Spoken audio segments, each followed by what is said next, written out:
Hey guys and welcome to the channel. Today I will be doing a what if, which is what if Deku had a psychokinesis part 2.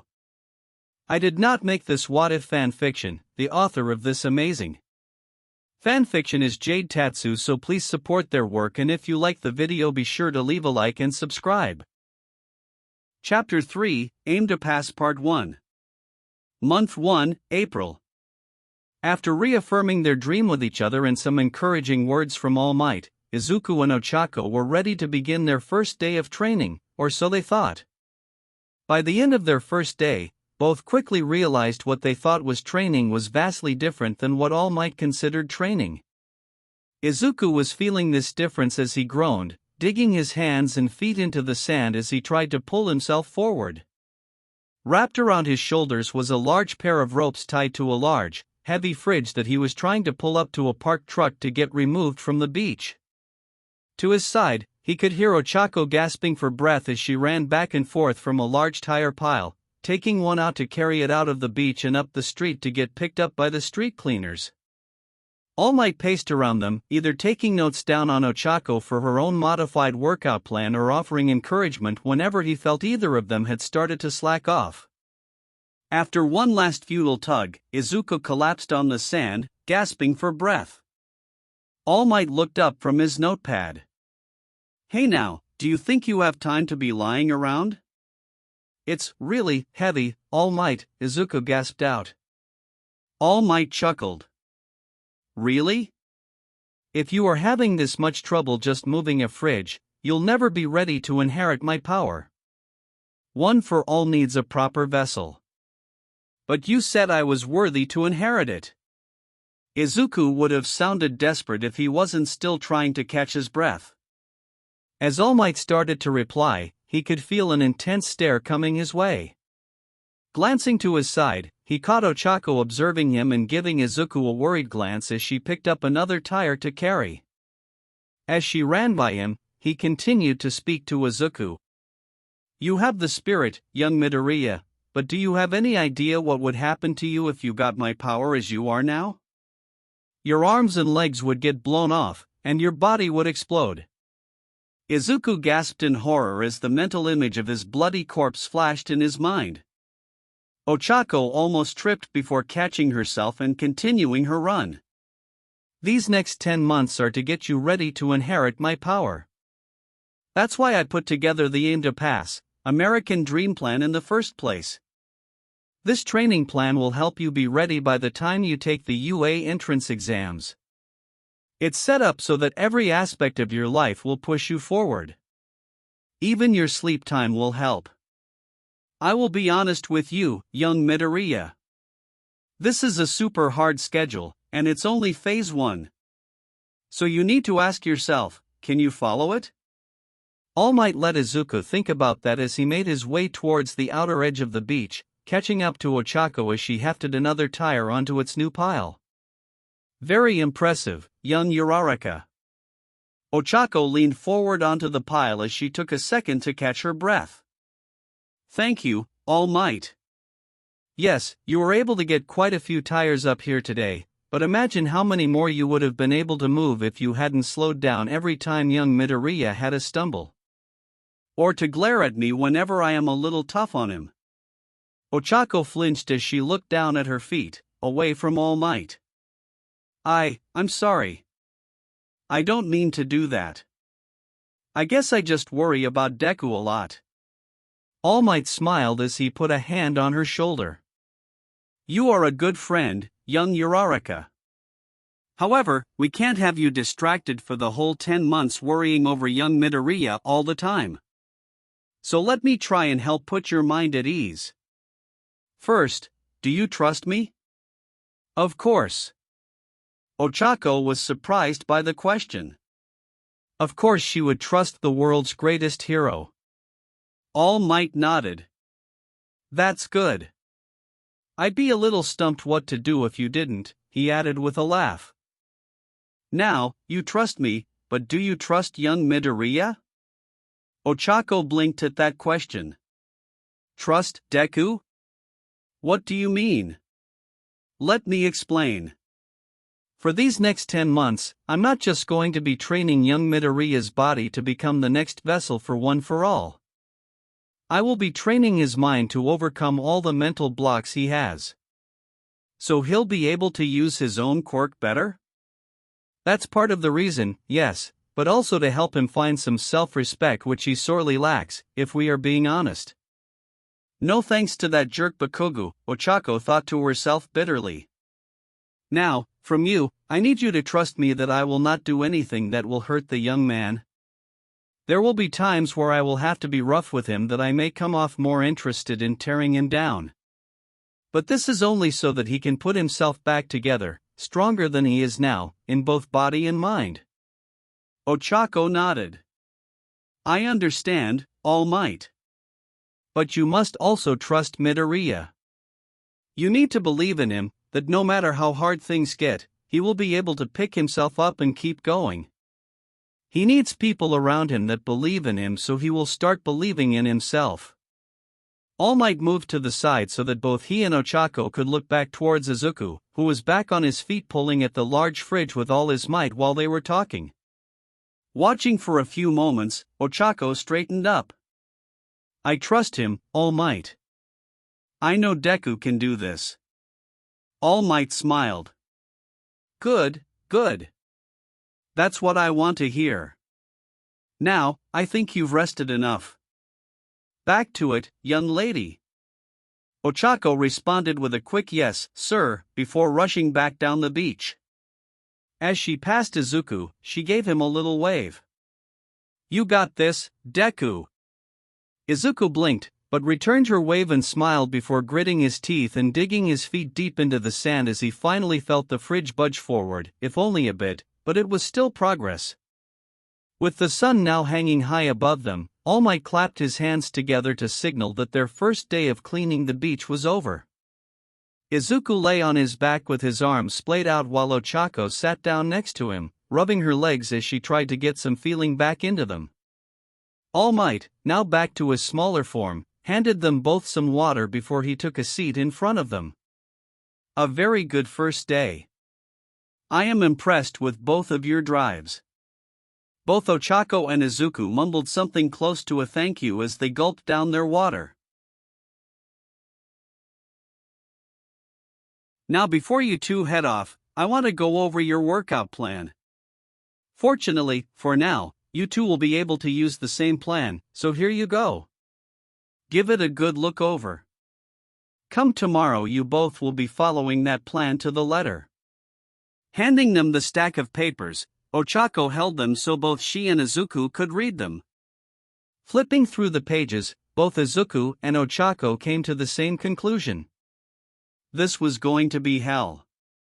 Well, Izuku began. UA is the hardest school to get into. So we'll just have to work that much harder to get ready. It is the school that All Might went to, so it's gonna be worth it. Ochako chuckled. You are such a fanboy, Deku.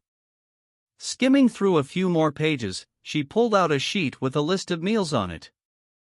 Wow, this is a lot of food, though. You are going to need that fuel, young Uraraka. Without it, you won't have the energy to do this training.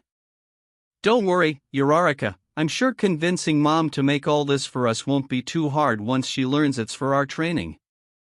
All Might frowned. On the subject of your mother, have you thought about what you will tell her? Izuku sat up so he could look directly at All Might. I have. At least for now, anyway. I think I'll tell her that Uraraka and I are going to be following a program I found to do our training and leave it at that.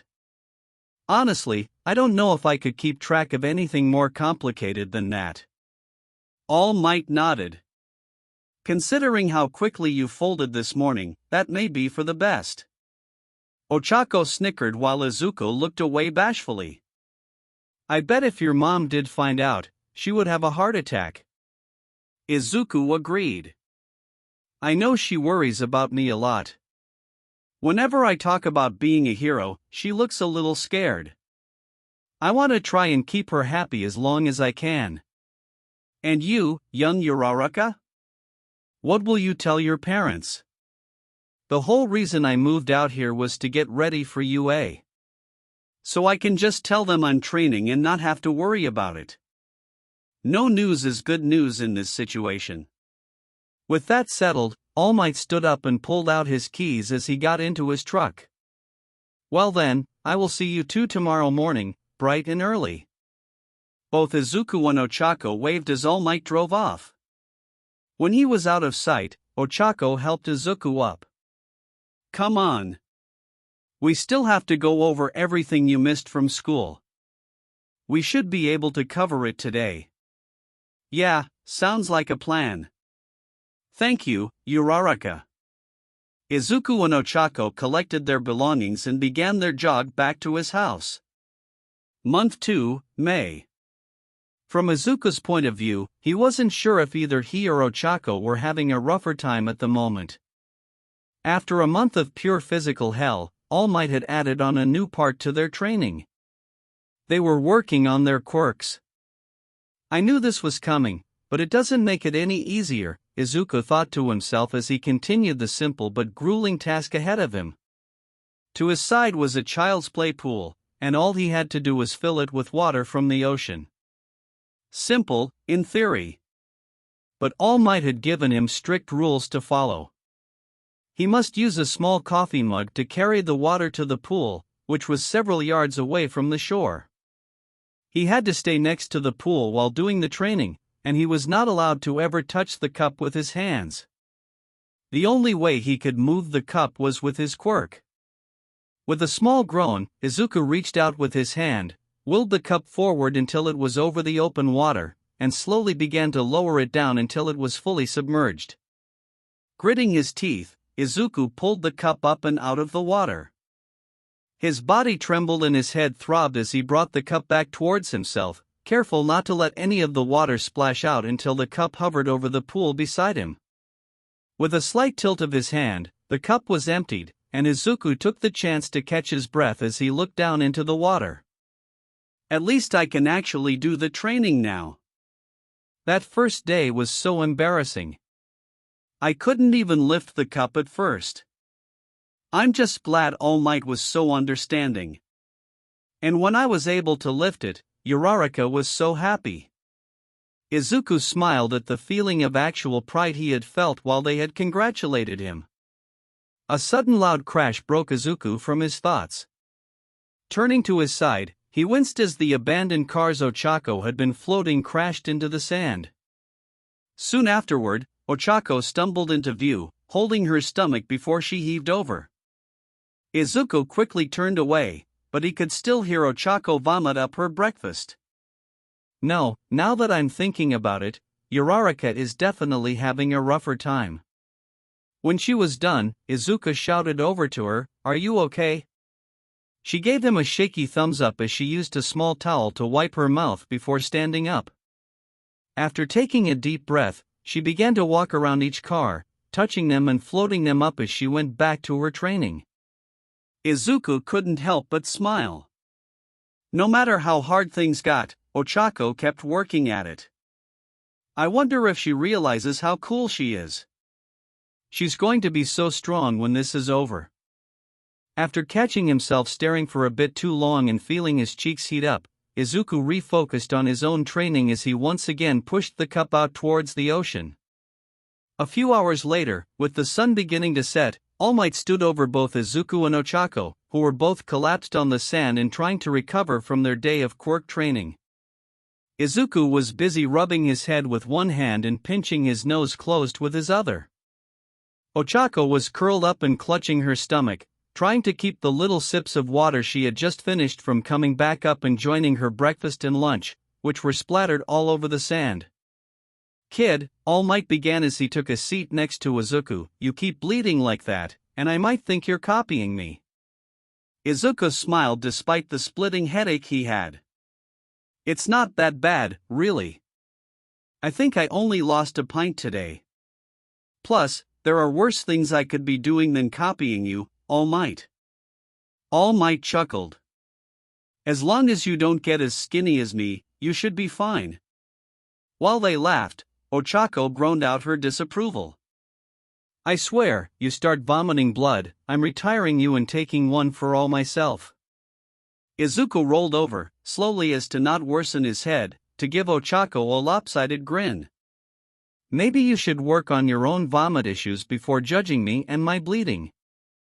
Ochako's cheeks puffed in a playful pout. I know where you live, Deku. You be nice about my vomiting. Besides, you're out for the count, while I'm just resting. I'm fine. Really? Izuku challenged. Really? Izuku smirked. Taking the challenge, he reached over and gave Ochako's stomach a gentle but firm poke. Ochako dry heaved as she clutched at her stomach. Deku. I swear I'll throw up on you next time.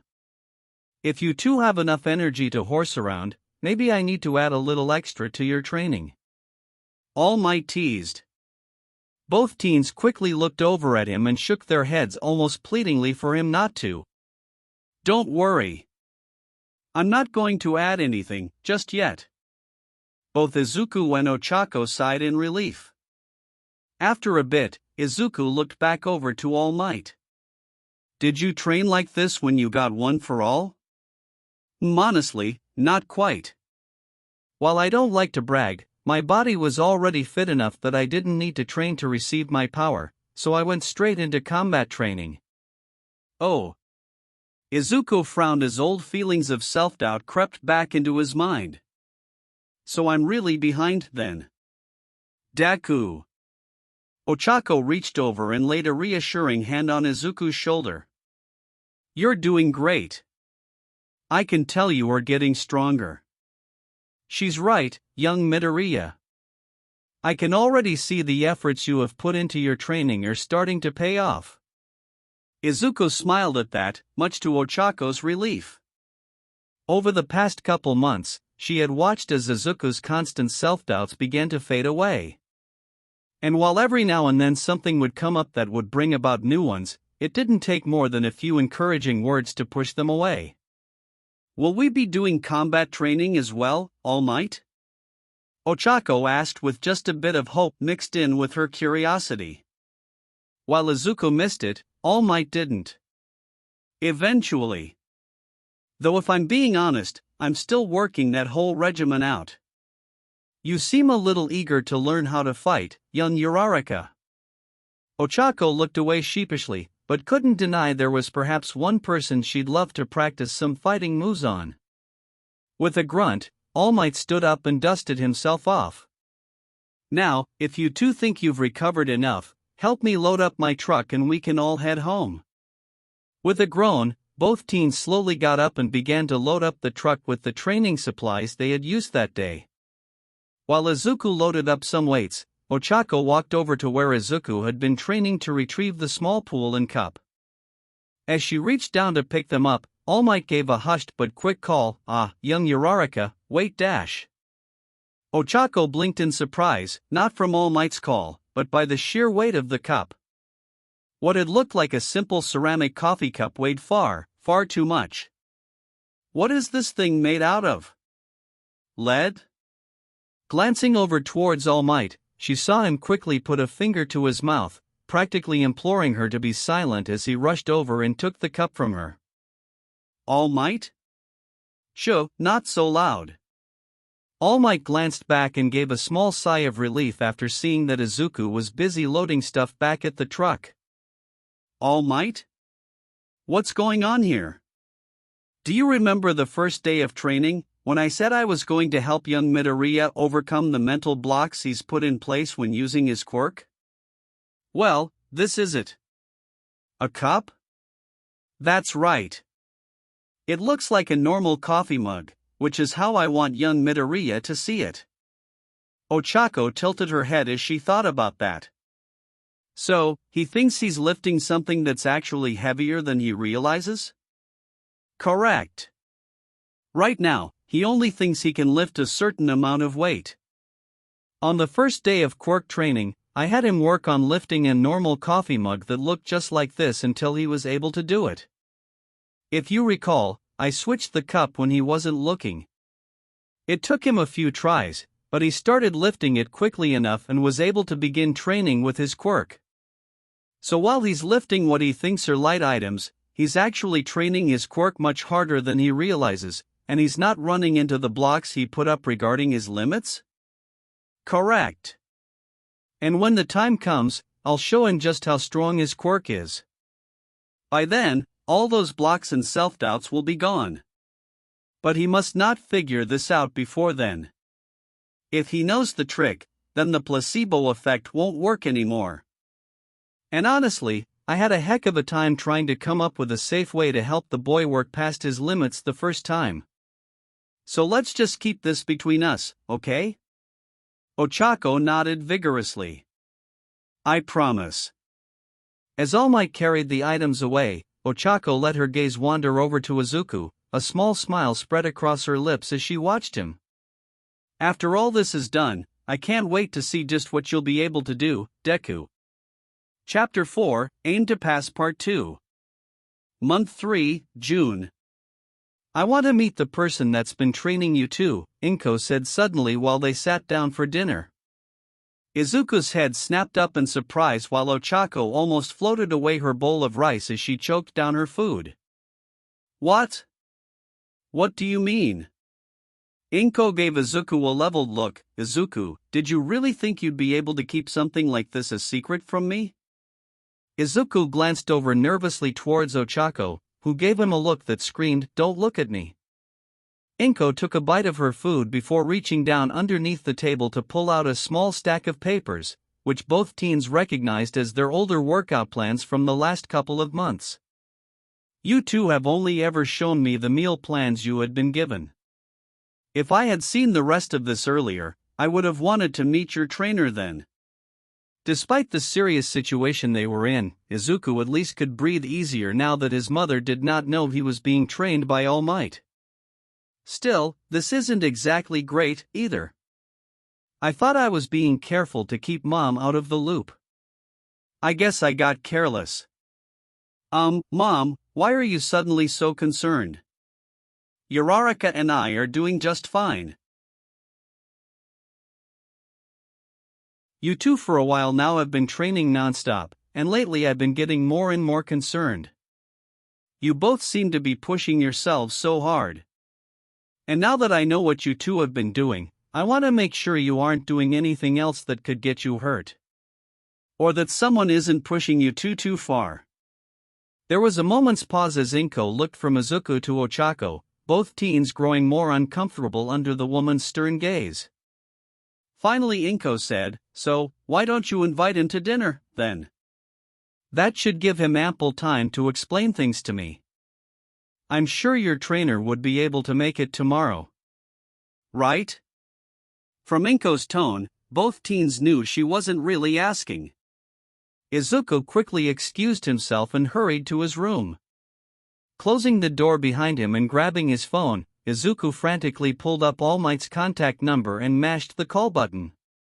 As soon as he heard it stop ringing, he did not give All Might a chance to even say hello before blurting out in a loud whisper, "All Might. You need to come me over for dinner tomorrow. My mom has made Dan know stuff now." On the other end of the line, All Might blinked in confusion. He waited a few moments until he finally heard Izuku stop breathing so hard. "Young Midoriya. I am going to need you to take a breath and try that again. Now, from the top." After taking a few deep breaths, Izuku tried again. "My mom found our old workout plans you'd given us. Up till now I've only given her the meal portions you wrote out for us. So after reading through it she's worried it's a bit too much for us, so she really wants to meet you to go over it." "She does? She wants to meet me?" "Well, not you in particular. She wants to meet our trainer. I still haven't told her that you are training us. So would you be able to come for dinner tomorrow?" "Tomorrow? That's very short notice. My mom also wasn't very happy we kept this from her. She's worried Uraraka and I are pushing ourselves too much." Or really, I think she's worried you are pushing us too much. All Might frowned. I suppose I was a little too distracted by their strides in their training, and I may have overlooked how their training might appear to others from the outside. She's not going to take no as an answer here, is she? Alright, I will be over tomorrow. Thank you. However, I still believe we should continue to keep our more sensitive secrets from her. Before Izuku could respond to that, All Might quickly continued, let me add, it's not that I do not think your mother is trustworthy. I've had many friends over my time as a hero that I have trusted my life to, but at the same time, I've never told them about my power. I've wanted to, but once a secret is known by a few, it doesn't take much for it to spread. A couple people here or there adds up after a while, young Midoriya. Izuku found himself nodding, even though no one else was in the room with him. I understand. Then what should I tell her? Let her know I will be over for dinner and am more than happy to address any concerns she may have. Besides that, leave the rest to me. I'll have a good story and everything ready for tomorrow. Ochako numbly took another bite of her dinner as she and Inko sat in silence. It took a considerable amount of effort not to stare towards Izuku's room.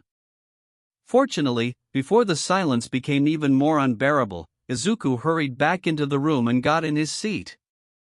Mr. Yagi said he'll be more than happy to have dinner with us tomorrow and to talk with you. Inko smiled a very frosty smile. That's excellent. I'm looking forward to talking with him. Both Izuku and Ochako tried to swallow the nervous lumps that formed in their throats. Neither of them were looking forward to tomorrow's dinner. The next day was clouded with a haze of distractions for the two. Neither Ochako nor Izuku could focus on their schoolwork or their training that day, which All Might had been absent for. Izuku got caught by their teacher muttering under his breath as he went over everything that could go wrong at dinner. Ochako had drifted out over the open water while practicing floating herself, much to her soaked dismay. Now, much to their chagrin, the day was over and they sat alone in Izuku's room, waiting for All Might to come over. So, Ochako began, you don't have any idea what All Might is planning?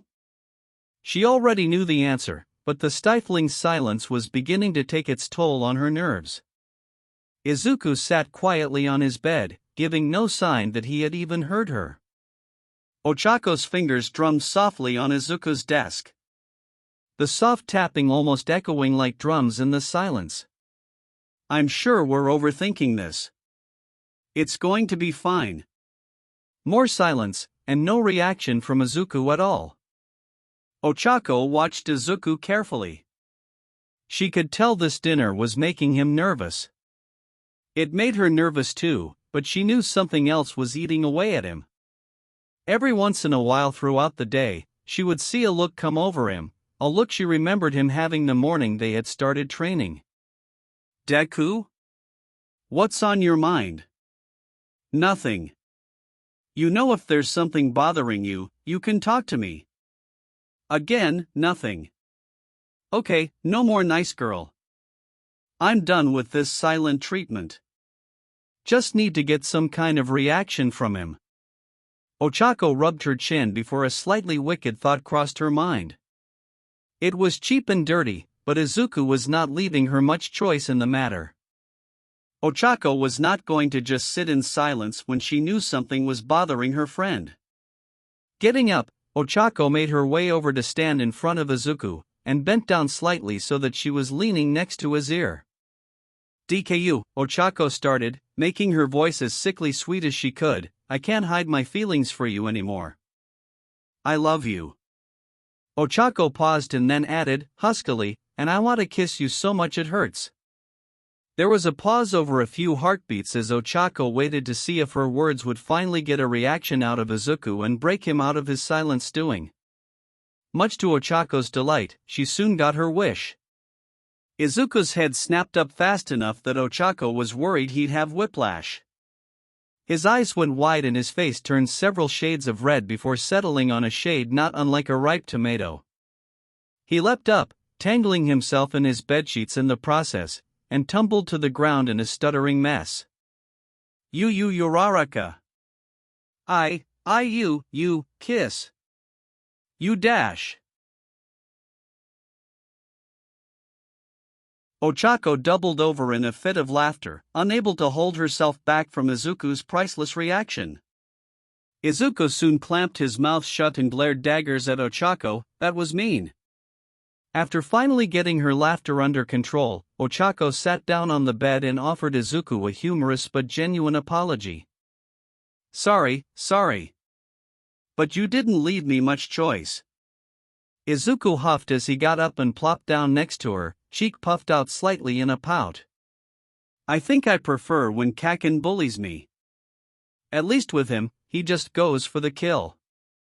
You are way too creative. Ochako scrunched her face in disgust. Ew, please don't compare me to Bakugou. She rubbed the back of her head briefly. I am sorry. I probably shouldn't have teased you like that. No kidding, Izuku replied, but without any real bite to his words. While his face was still flushed, he was at least smiling, much to Ochako's relief. So, Deku, you have something on your mind? You've been really out of it all day. Izuku's smile dropped as he slumped down and let out a sigh. Maybe? Honestly, this has been bothering me for a while now, but I've been so focused on stuff like school, or our training, or studying for the written exam that I've been able to kind of put it out of my mind. But now that All Might is coming here, it's kind of front and center. Makes it hard to focus on anything else, really.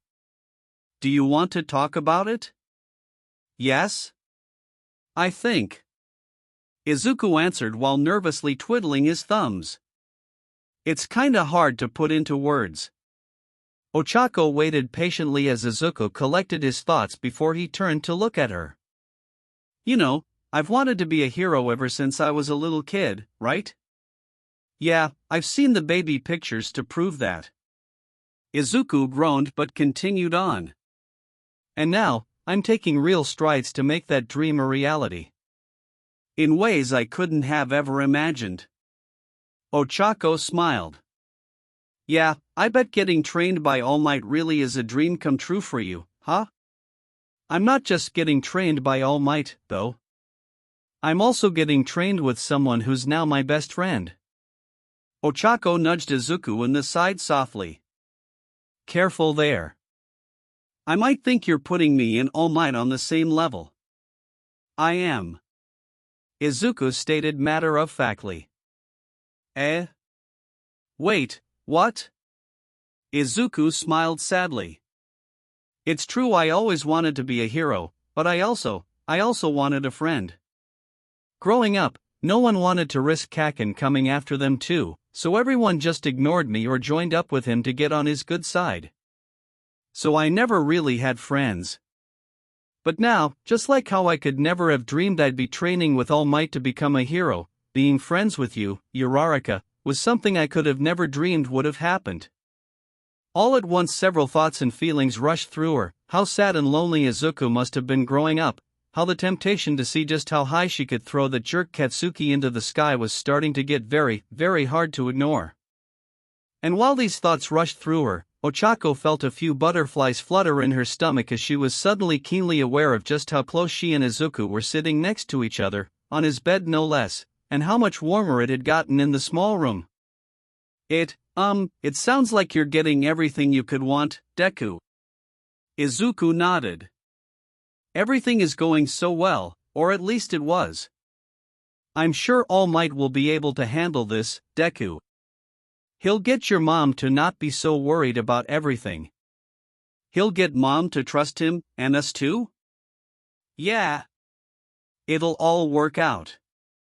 By lying to her? Ochako started to speak, but her words died in her throat. Oh. Uraraka, I know how crucial keeping All Might's secret is. I really do. He trusted us with something so important, and I would never think about betraying that trust. I know how important keeping one for all to ourselves is. Izuku tapped his forehead lightly. I've drilled it into my thick skull just to make sure I don't screw up and let something slip. To become a great hero, I have to keep this a secret. Izuku lowered his hand and placed it on his chest over his heart. But here? I can't help but wonder, for me to become a great hero, do I have to become a bad son? Deku. Ochako whispered, at a loss as to what to say. When I think about it, Ochako thought sadly, Deku wears his emotions on his sleeve. He's so earnest and open about everything. Keeping secrets like this really does go against his very nature. Reaching out, Ochako took Izuku's hand into hers and gave it a gentle and firm squeeze. Deku, the fact that you are so worried over this tells me all that I need to know. A bad son wouldn't be worried about what his secrets were doing to his mother. You are a good son, and a good person, for that matter. Don't let anyone tell you different. Especially yourself. Izuku smiled and unconsciously moved his other hand to fold over Ochako's. That being said, Deku, Ochako continued, one for all is All Might's secret. And it's up to him when and who gets to learn it. Like you said, we have to respect that. We have to keep it secret. With a nod, Izuku agreed. I know. I really do know that, Uraraka. However, Izuku blinked as Ochako continued on, when it becomes your secret, then you'll get to be the one that decides who knows what. When it becomes my secret? Oh, OH. Izuku's face lit up as it came to him, I never thought of that. One for all is going to be mine, isn't it? Ochako nodded. Yes it is. But until then, we have an important responsibility. We have to make sure All Might knows he put his trust in the right people. Right, Izuku agreed. I can do this. All Might trusted me. I won't let him down. When the two heard a knocking coming from the front door, they both snapped out of their trance. Both looked down and, seeing that they were still holding hands, gasped before letting go of each other, blushing and laughing nervously. Izuku stood and quickly composed himself, at least he hoped he had. Let's go. I'm sure that's All Might. Don't want to leave him outside too long. Ochako nodded and followed after him, trying to desperately rub the blush from her face while he wasn't looking. What was that? Opening the front door, Izuku welcomed All Might, who was in his smaller form. Ochako eyed him as he walked in, impressed that he had thought ahead to get dressed up for the meal. All Might wore a bright yellow pinstripe suit that looked several sizes too big, but at least it looked clean and pressed. I guess since he has to be ready to bulk up, all his clothes have to be like that. Ochako thought to herself. Welcome to my home, All Dash. At once All Might put a finger up to shush Izuku while Ochako elbowed his side. Izuku had the good grace to immediately realize his mistake and quietly apologize. With an exasperated sigh, All Might bent down and whispered, let's just go with my actual name for right now. Both Izuku and Ochako nodded just as Inko came into the hallway. Izuku, is our guest here? All Might stood up, and he was suddenly very grateful for the years of heroics that had taught him to remain calm and keep a good poker face. Outwardly he was the picture of calm and professional, but inside, he was suddenly reeling. She was shorter, and perhaps a bit more plump, but there was no denying what he saw. That is a hell of a resemblance. She looks just like. Mentally, All Might shook his head and buried the old memories that had started to creep up. Izuku turned towards his mother.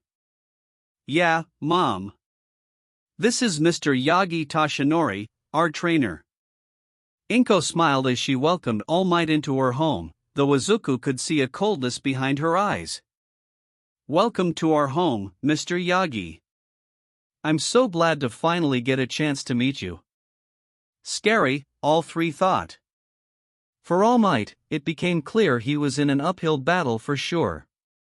Bowing his head slightly, he replied, "Thank you for having me. I'd hate to think I've been troubling you. I hope I'll be able to put to rest any concerns that you have tonight." There was a brief pause while Inko stared at All Might. Her smile never wavered, however. "Well then, you are just in time. I was just about to start plating, so please follow me and we can eat and you can talk." The three each gave an almost audible gulp as they followed after her. As All Might walked into the house, he shuddered from the brief glare he had been given. "And I thought Aizawa had a mean stare." For the first few minutes of dinner, Inko made polite small talk with Izuku and Ochako, asking about their day, how school was going. While they talked, All Might was left to sit in relative silence as he waited for his turn. "She definitely has no issue making sure I know my place here, huh? I'll get my turn when she says so, I guess." "So, Mr. Yagi." Upon hearing his name, All Might snapped to attention. "Yes, ma'am? And here we go. Please, tell me about yourself. I would very much like to hear how you got to become a trainer for potential heroes.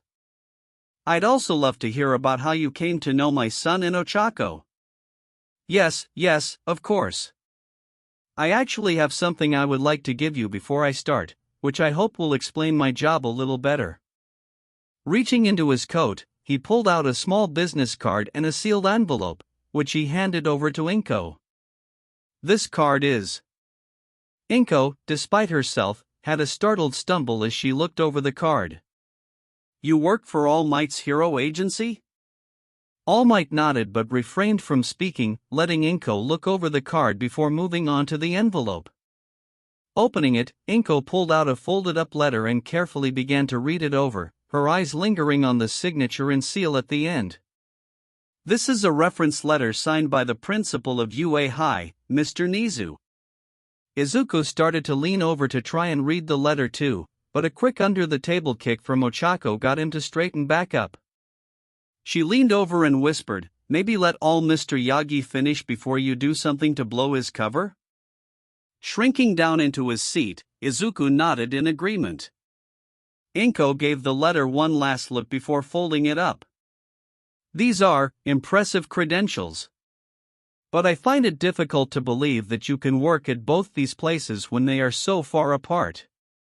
And I am still interested in how you met my son and Ochako. You are of course welcome to call the number on the card if you wish to confirm my employment. My work at UA, however, will be a bit more tricky, as I don't technically work there. My involvement is more unofficial. I was honestly lucky the principal was willing to write out that little referral letter, to be honest." Inko frowned lightly. "Unofficial?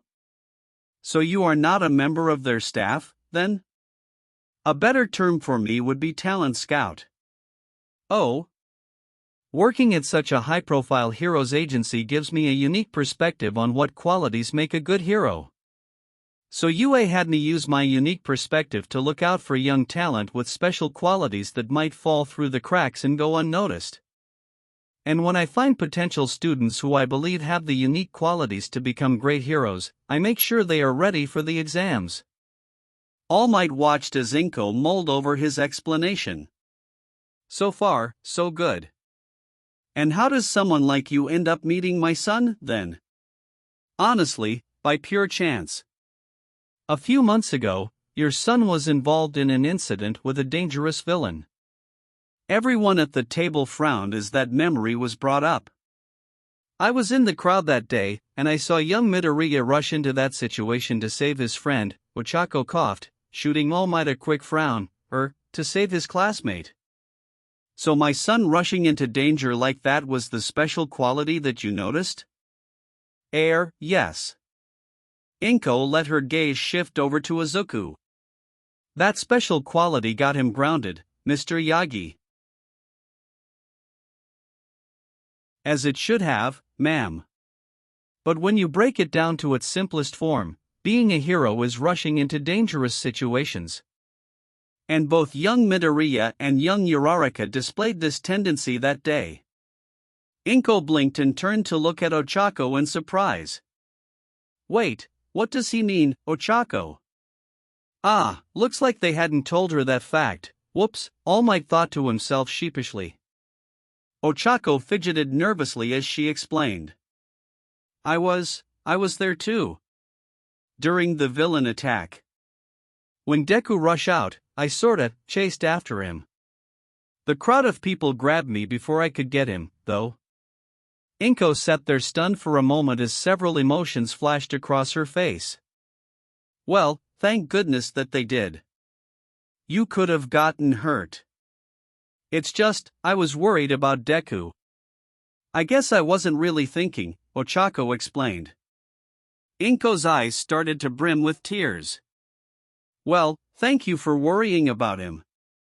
And you, Izuku, you mustn't make your friends worry like that. Izuku gave his mother a nervous smile. I know, Mom. Uraraka already made me promise not to do it again. Well, at least there's that. After a few more moments, Inko turned her attention back to All Might, who had kept quiet as the three had talked. Please, go on, Mr. Yagi. All Might noted that some of the frost in her voice was gone now as he continued. Of course, Mrs. Midoriya. Upon seeing the young man's bravery, after the incident, I decided to see if the two had any desire to enter into the field of heroics. Fortunately at the time, they were discussing how they planned on training together to prepare for the entrance exams. After explaining who I was and hearing my pitch to help them train, they took me up on my offer. Since then I've been helping them get ready to enter UA. Okay, Inko began as she mulled over All Might's story. But let's talk about this training, then. I've only just yesterday finally seen the regiment that these two have been doing, and I can't help but feel it's too much. All Might nodded slowly before he leaned forward. Ma'am, not to sound condescending, but are you aware of what awaits your son at UA? Inko frowned. Do you mean the entrance exam? Yes, UA has a rigorous entrance test that it uses to select its students. And while I personally feel it's limited in scope, that doesn't change the fact that it relies heavily on a student's combat potential. Which, and I mean no offense, your son was lacking to an extreme degree when we started. Izuku groaned in embarrassment while Ochako stifled a laugh. All Might looked over at Ochako and added, Don't laugh too hard, young Uraraka. You were just as bad. Ochako blushed and shot Izuku a quick dirty look, which clamped his mouth shut before he could say anything or laugh at her as well. Still, how much combat potential would a new student need at that point? It's only an entrance exam. They have to fight a horde of giant robots. Oh. What's more, the students are split into large groups, so not only are they supposed to destroy these robots, but they are competing against each other to see who can destroy the most. Inko sat in silence as she mulled over everything she had heard. Put together, everything did make sense. In truth, after everything she had heard, she knew she should feel elated that her son and his friend were able to find this man, that they were getting the best chance to achieve their dreams to become heroes. There was just one last thing she needed to know. Mr. Yagi, one last thing. You said you were a talent scout, correct? That's correct. A talent scout. Not a talent trainer. The room was silent at that. Again All Might was grateful for his poker face while internally he was beginning to sweat. Oh, well, shit. I guess the boy gets more than the tears and quirk from his mother. That's correct. Inko leaned forward and looked All Might dead in the eye. So why are you so invested in these two? Why are you putting in all this work, when from everything you said, it's only your job to find people? Not train them. All Might sat in silence as he mulled over how he would respond. Finally, he gave his answer. Because I can see the future in them. These two, their drive, their desire to become heroes, is more than just a dream for them. Even before I met them, they were already taking steps to become heroes. That ambition, that drive, I suppose I want to see where it leads. Both Izuku and Ochako flushed from All Might's words while Inko smiled, no longer as frosty as before. Then I suppose I have only two things I want you to do for me. If you can, then I have no problem trusting these two to you. Of course, ma'am. I want regular updates from the three of you. No more being kept in the dark. Understand? Yes, ma'am, the three said in a chorus. And from you, Mr. Yagi, I want you to promise to look after them. If you are so invested in their future, I want you to help keep them safe to reach it. All Might put his hand over his heart as he spoke.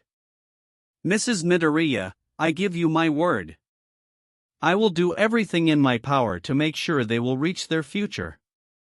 The rest of the dinner passed without incident as the four passed the rest of the time with light conversations and simple pleasantries. When dinner was over, All Might said his goodbyes and promised to return sometime soon to give Inko a proper update on his two trainees' progress. He offered to give Ochako a ride back home, and Izuku followed after them under the pretense that he wanted to send them off. When the three reached All Might's truck, as one they breathed a sigh of relief and collapsed against the vehicle. Young Midoriya. Are you sure your mother was never a professional hero? I've been in rooms with trained interrogators that didn't scare me as much as that woman. She wasn't that bad. Ochako shook her head in exasperation. Really? Says the boy who looked ready to run away every time she looked at him. Izuku puffed up as he countered, "You're one to talk. I've seen you look less pale after you've puked all over the beach." There was a brief pause before the three broke into a fit of laughter as, at long last, all the stress of the evening began to fade away. When their laughter began to finally die down, All Might straightened up and got into his truck, with Ochako following soon after him. Well, tonight has been an experience. But fortunately my story should help keep your mother from asking any other questions for now. Actually, All Might, Ochako began, I was wondering about that letter you had. How'd you get that? Did the principal of UA owe you a favor or something? Oh, that? Well, just between us, I'm going to be teaching at UA this coming year. So I didn't really need any favors to get that letter. Wait, really? Ochako and Izuku were both shocked by this revelation. All Might, does this mean you'll be teaching Uraraka and I? Are you going to be our homeroom teacher? Izuku asked quickly as he pulled himself into the truck through the open window in his excitement. Easy, easy. Down, boy. Down. Ochako laughed as All Might tried to push Izuku back outside. I'm going to be teaching heroics, so I'm not a homeroom teacher. Who are the homeroom teachers? Do you know them? How high are they in the polls? Deku. Deku, calm down already. You should probably focus on getting in before you worry about all that. Bashfully, Izuku lowered himself back to the ground outside All Might's truck. Sorry. I guess I got a little excited that All Might would still be teaching us after our training is done. A little, he says, Ochako and All Might thought. Don't you worry, young Midoriya. Even after you and young Uraraka get into UA, I know for a fact I won't be done with you.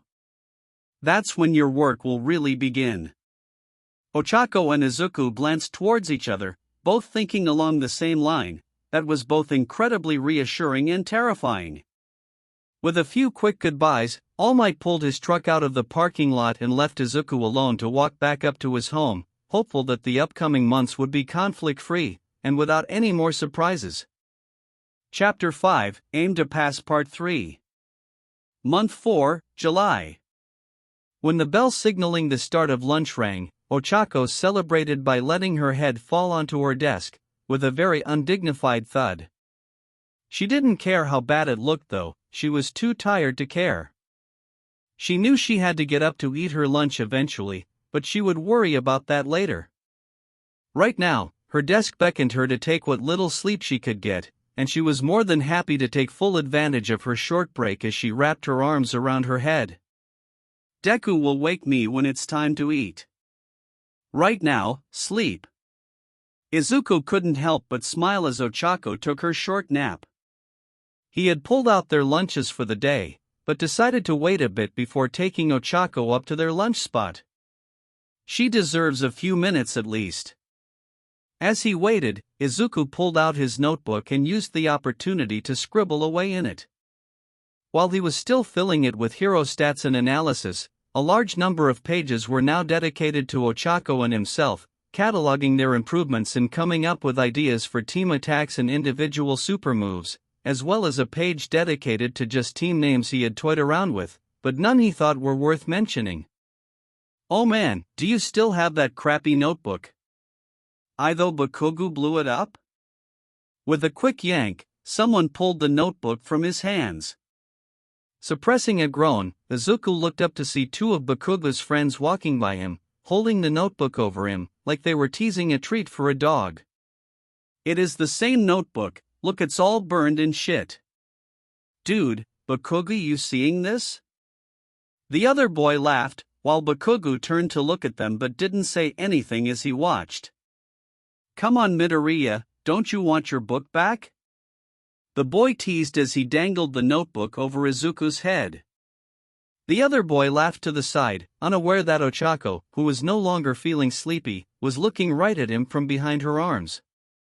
As he casually walked past her desk, she quickly reached out and grabbed hold of the boy's wrist in a vice-like grip, but making sure she kept her pinky pulled back. The boy went stiff as he looked down at Ochako's hand, then at Ochako's face. The boy audibly gulped when he saw a pair of very angry eyes glaring back at him. Dude, maybe give him the book back. Please. While still holding the book above his head, the boy looked over to his friend. Ah crap. Yo Bakugou, a little help? Katsuki rolled his eyes at them. You shits can get yourselves out of this one. Seeing that he wasn't going to be getting any help from Katsuki, the boy looked back towards Ochako. Let him go and I won't throw the book out the window? Ochako's frown deepened and her pinky twitched closer to her hostage's wrist. Are you really trying to negotiate here? Dude, can't you just break free? Why are you letting her hold you down like that? Ochako tightened her grip, causing the boy to squirm. Oh hey, OW. She's got a grip like a damn vice man. Shit, come on, you're going to break my wrist. Okay, so you just float him. Is that supposed to scare me? Ochako brought her pinky down till she was just barely not touching the boy with it. He'll still have mass, you knucklehead. So when I use him as a club it'll hurt him, and you. Both boys gulped at that, while Katsuki raised an eyebrow as he watched the scene unfold. He then looked over at Izuku and noted that he didn't look panicked or concerned for his friend. He looked almost bored. Turning towards Izuku, the boy, in a last-ditch attempt to get out of the mess and still save face, tried to get him to rein Ochako in. Okay, tell her to let go. You'll get your notebook back if you do. Izuku shrugged.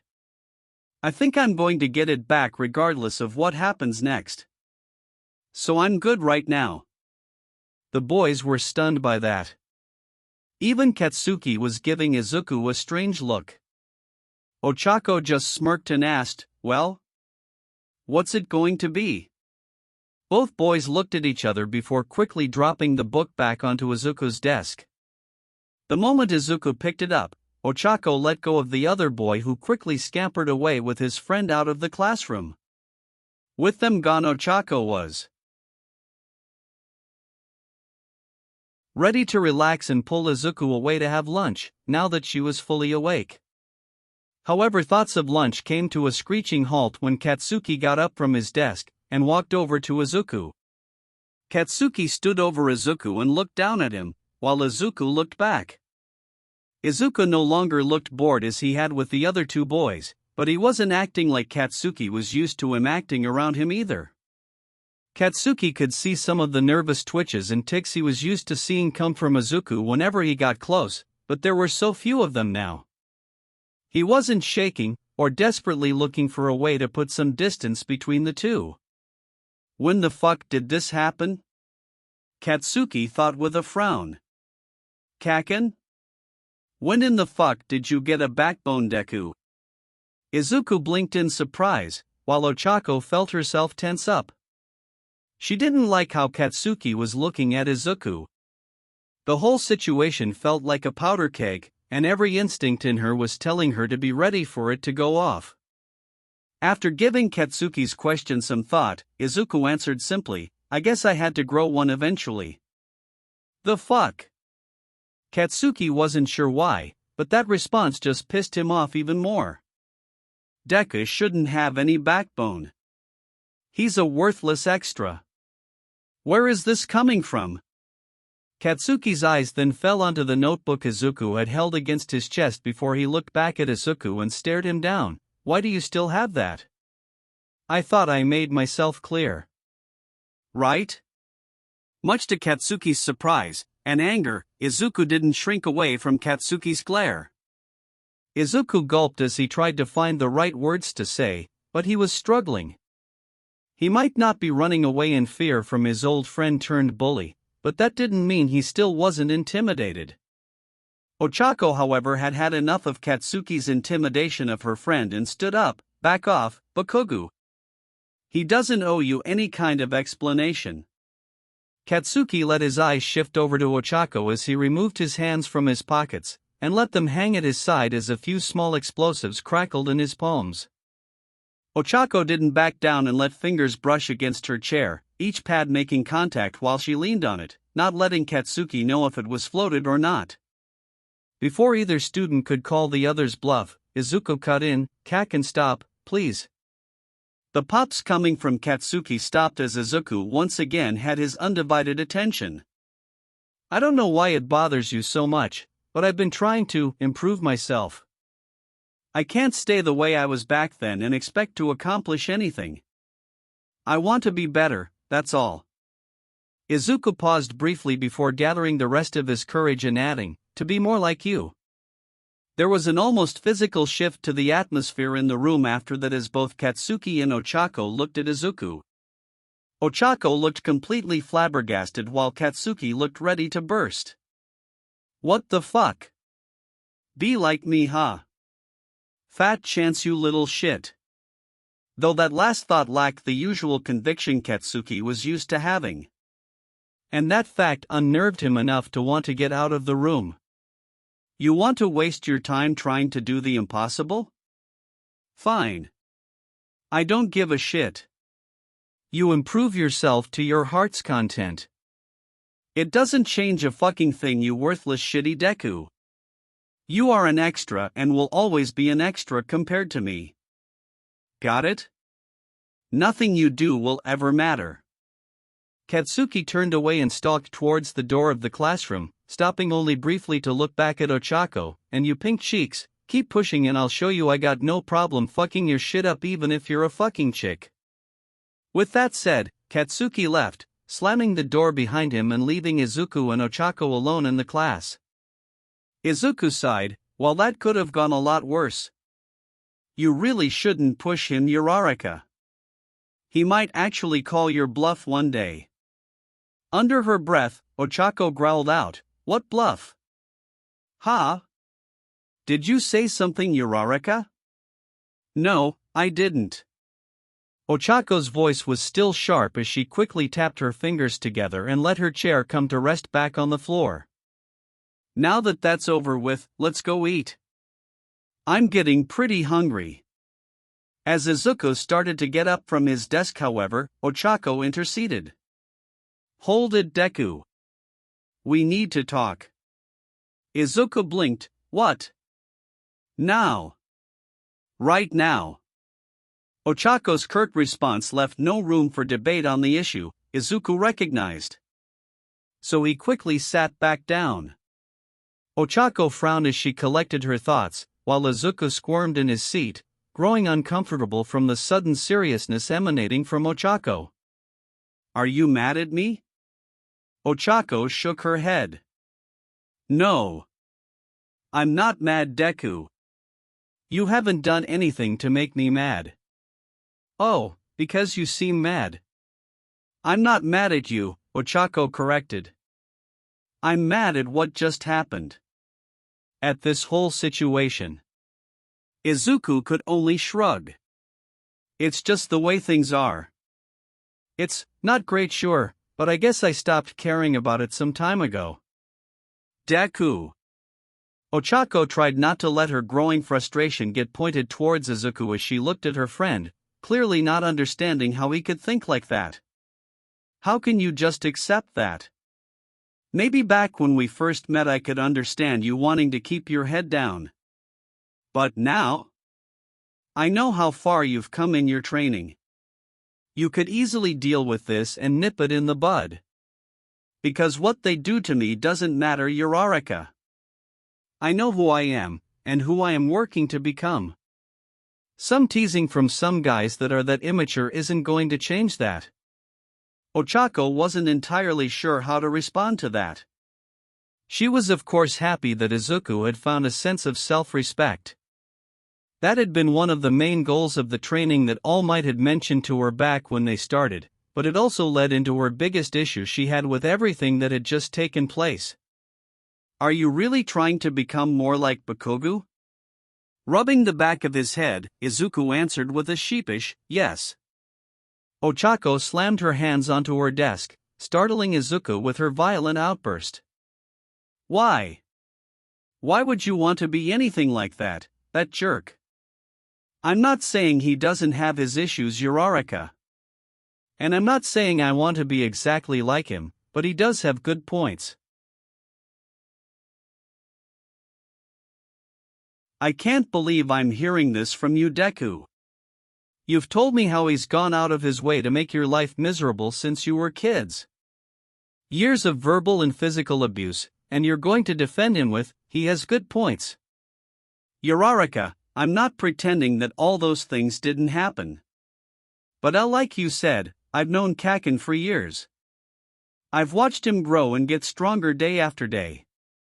He has an amazing quirk, is a natural when it comes to combat, and he has so much confidence in himself.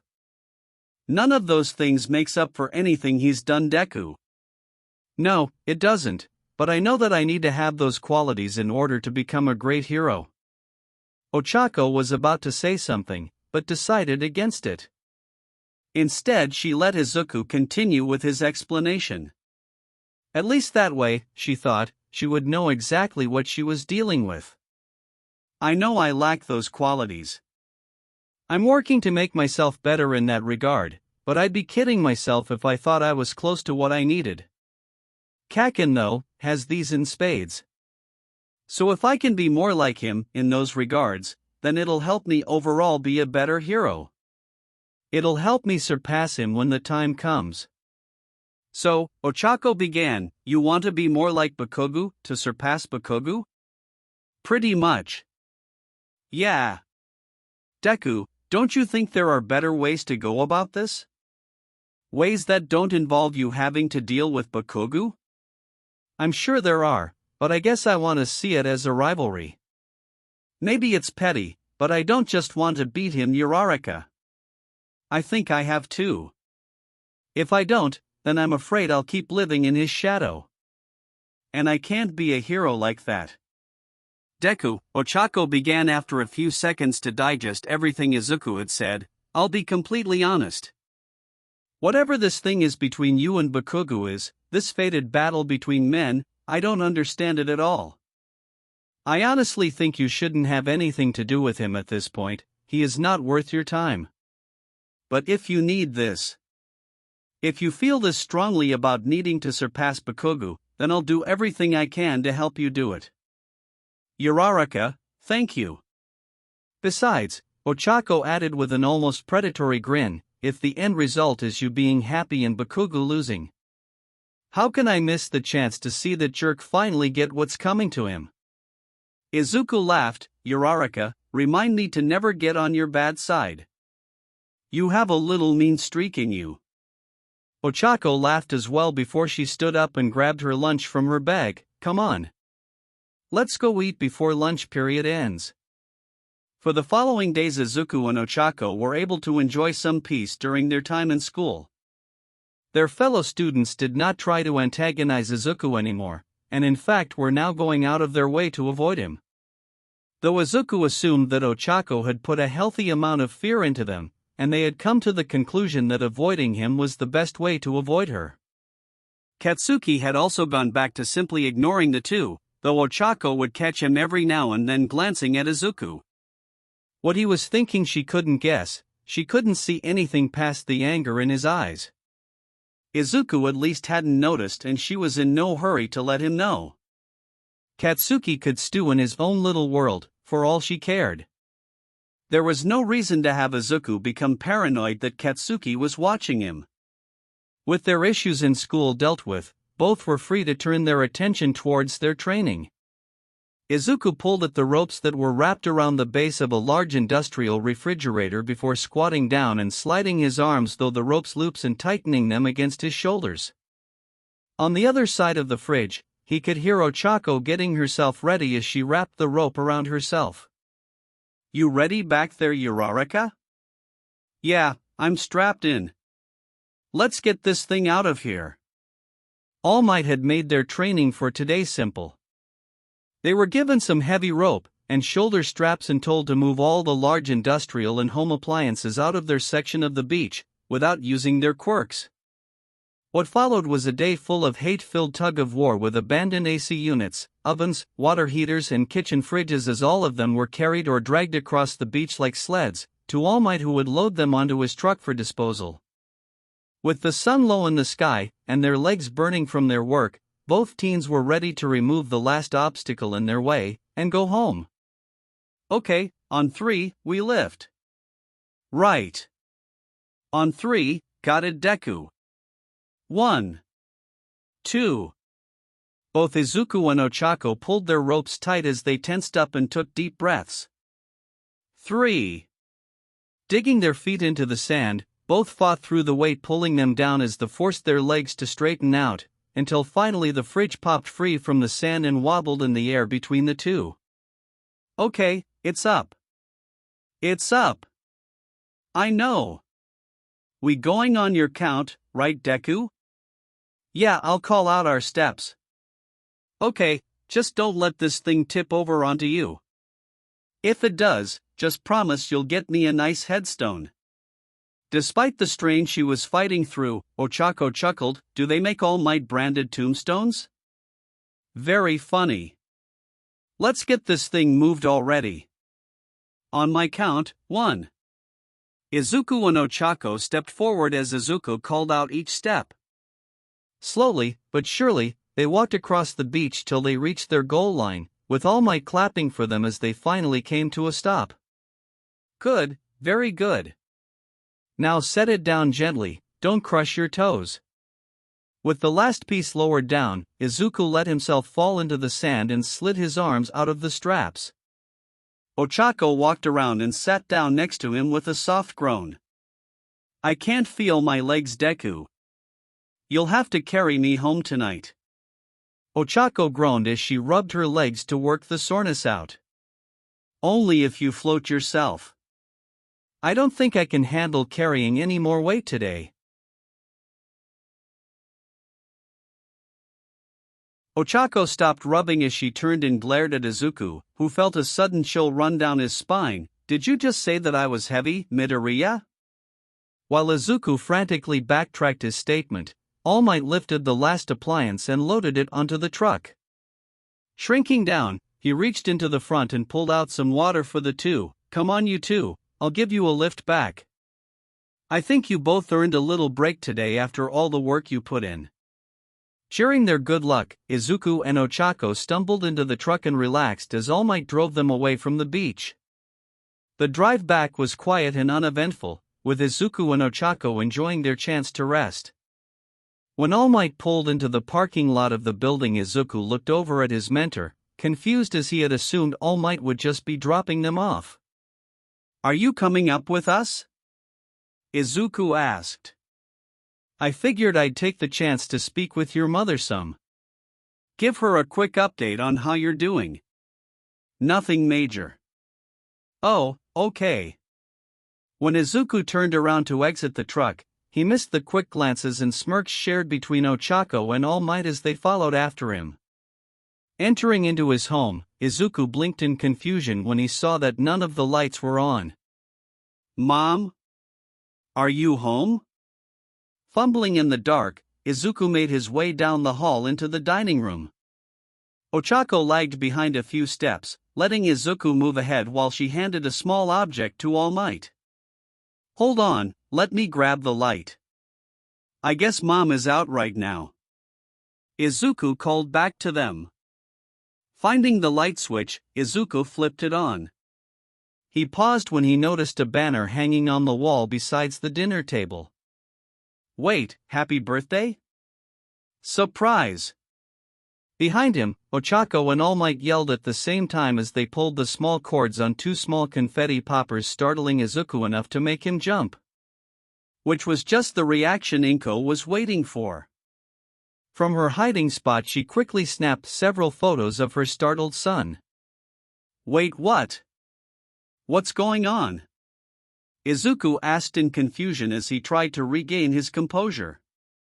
Ochako giggled as she reached up and began picking a few strands of paper out of Izuku's hair. "It's a surprise party, of course." Pointing at himself, Izuku asked, "For me? But I never told you when my birthday was." "Disregarding the fact you seem to think it'd be okay to hide your birthday from me, which you better believe you and I are going to have a discussion over that, I'm your best friend Deku. You think I wasn't going to find out when your birthday was? But how?"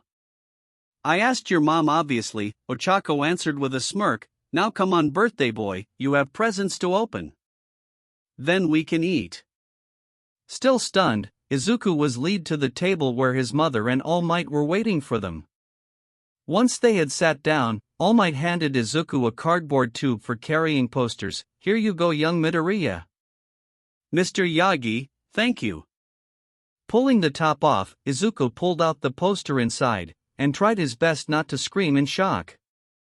"This is Dash. This is the super rare poster that was made in America just after All Might made his professional debut. They only printed a few of these. Look, it's him in his very first costume with his supercar. And it's signed too?" All Might smiled. "Perks of the job, young man. I had to check to make sure you didn't have that one, honestly. Considering your collection." A soft eep escaped from Izuku as he lowered the poster to look at All Might. "You've seen my room?" "I may have taken a peek." Ochako laughed as Izuku lowered himself in his chair, trying desperately to disappear. "Come on, Deku, it's not that bad." "Yes, it is. It's embarrassing. Young Midoriya, I can assure you, if All Might had seen your collection, he would be very flattered." Feeling better, Izuku sat back up and rolled the poster back into its protective case. "I'll have to make sure to find a good frame for this, and try and find a space on my wall," Izuku added with a blush. Inko smiled brightly, enjoying the sight of her son having a good time on his birthday, before she looked over at Ochako. "Would you like to give him your present now, Ochako?" Ochako's smile faltered. After seeing what All Might had gotten for Izuku, she was suddenly feeling very self-conscious over her gift. "That signed poster is a hard act to follow, but I hope you like it, Deku." Ochako pulled out a medium-sized All Might-themed paper gift bag and handed it to Izuku, who took it with a huge smile on his face, which did reassure her, somewhat. For the past few weeks, after learning of Izuku's upcoming birthday, Ochako had spent almost all of her free time fretting over what she could get him. For a while she had been sure she was get him some kind of All Might merchandise. She had a pretty good idea what stuff he did and didn't have, so finding something hadn't been that hard. Internet stores and some local shops had great selections to choose from. However, two things ended up putting that plan on ice. First and foremost had been the price of everything. The store she had visited did have an excellent collection to choose from, but she had almost swallowed her tongue when she started looking at the price tags. While she had been able to save a nice chunk of money from spending so much time at the Midoriya's place, she could not bring herself to spend that kind of money. Then, when All Might was invited to the surprise party she and Inko had planned, and he had promised he'd find a perfect addition for Izuku's collection, Ochako found herself back at square one. With less than a week to go, she had begun to worry that she wouldn't be able to come up with a good idea for a gift. She toyed briefly with the idea of a gift card, but quickly discarded that. She was not going to get her best friend such an impersonal gift. By chance, during one of her walks home as she was browsing through a couple of stores, she came across a small bookstore. On a whim she went inside and found what she hoped would be a present Izuku would like. Izuku reached into the bag and pulled out Ochako's gift. A new notebook. It was bigger than his old one, and thicker too, with a hard leather cover. It was the kind of notebook you could see an important businessman, like an executive, have, except for two key features. The leather was a vibrant green, the same color he would glow while using his quirk, and right across the front of the book was stamped, Hero Analysis for the Future number 14. As Izuku ran his fingers over the lettering, Ochako started to explain her reasoning behind the gift, stuttering some from her nervousness. I noticed that you had filled out a lot of the pages in your other book, and it wasn't in the best of shape since. She paused as she decided not to bring up that episode with Bakugou. Anyway, I thought you might be looking for a new one, so I found that and thought you'd like it. Uraraka, I love it. Thank you so much. Izuku cut in excitedly, startling Ochako from her nervousness. You do? Of course. This is perfect. I can't wait to start filling it out, Izuku said with a huge smile. Relief washed over Ochako and she returned Izuku's smile with her own. Well, happy birthday, Deku. Later that night, after everyone had gone home, Izuku sat at his desk with his new notebook opened, busily writing in its first entry. A knock on his door grabbed his attention as Inko peeked in. Izuku, make sure you get to bed soon. You still have your training tomorrow morning. Mr. Yagi wants to make sure you and Ochako work off all that cake you two ate. I will, Mom. I just want to start this before I go to bed. Okay, just not too late. As she started to leave, Izuku called out, Wait, Mom. Yes? Thank you for telling Uraraka about my birthday. Inko smiled, while she did come to me asking about when it was. Luckily she thought of it before it was too late. She paused before asking, Izuku, why didn't you tell her before? Izuku shrugged, I guess I didn't think it was something that important. Well, I'm glad you have someone around that clearly thinks different. She really cares about you, you know. Izuku blushed and desperately waved his arms around, as if to ward off the implications of his mother's words. M.O.M.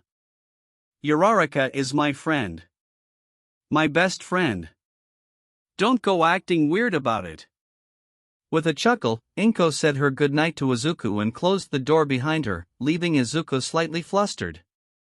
After regaining his composure, he went back to his work, wanting to finish the first page before bed. Ochako's entry.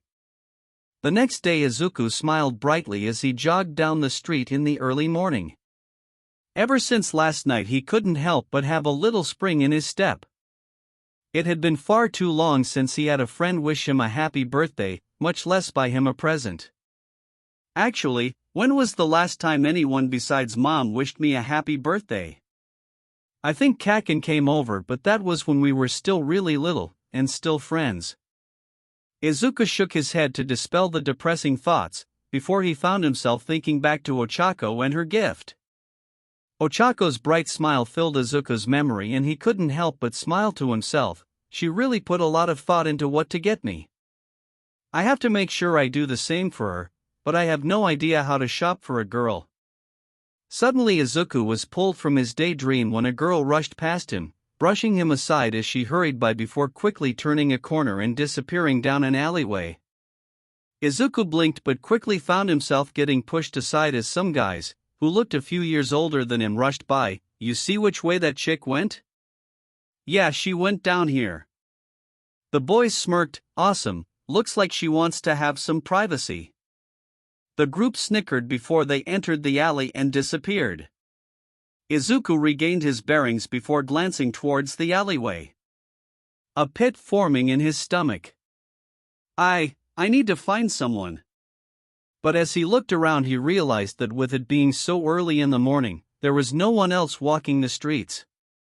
If I go looking for an officer or hero, it'll be too late. Steeling himself, Izuku hurried after the group.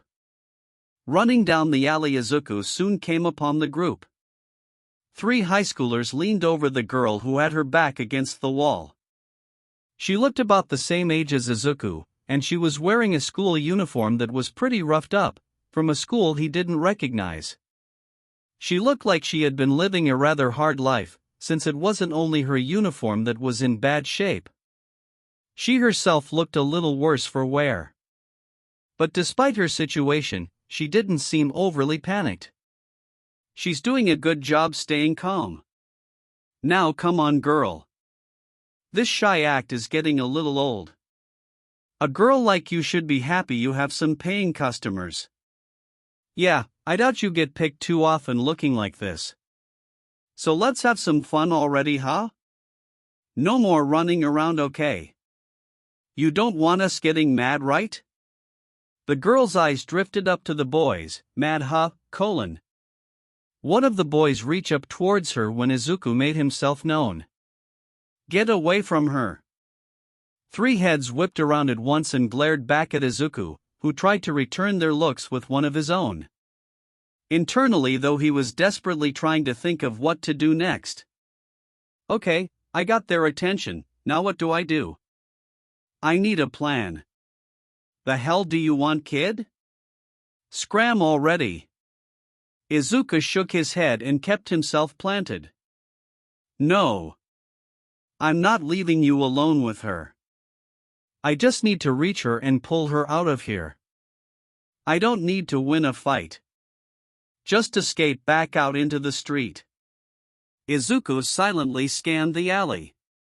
It was dirty, with garbage littering around trash cans that looked like they hadn't been changed in way too long. The largest of the group walked towards Izuku, giving him an intimidating look, helped by the rows of sharp teeth that peeked through past his smirk. You trying to be a hero or something? That's a good way to get yourself hurt. The girl tilted her head to the side, her calm demeanor turning more inquisitive as she watched. A hero, huh?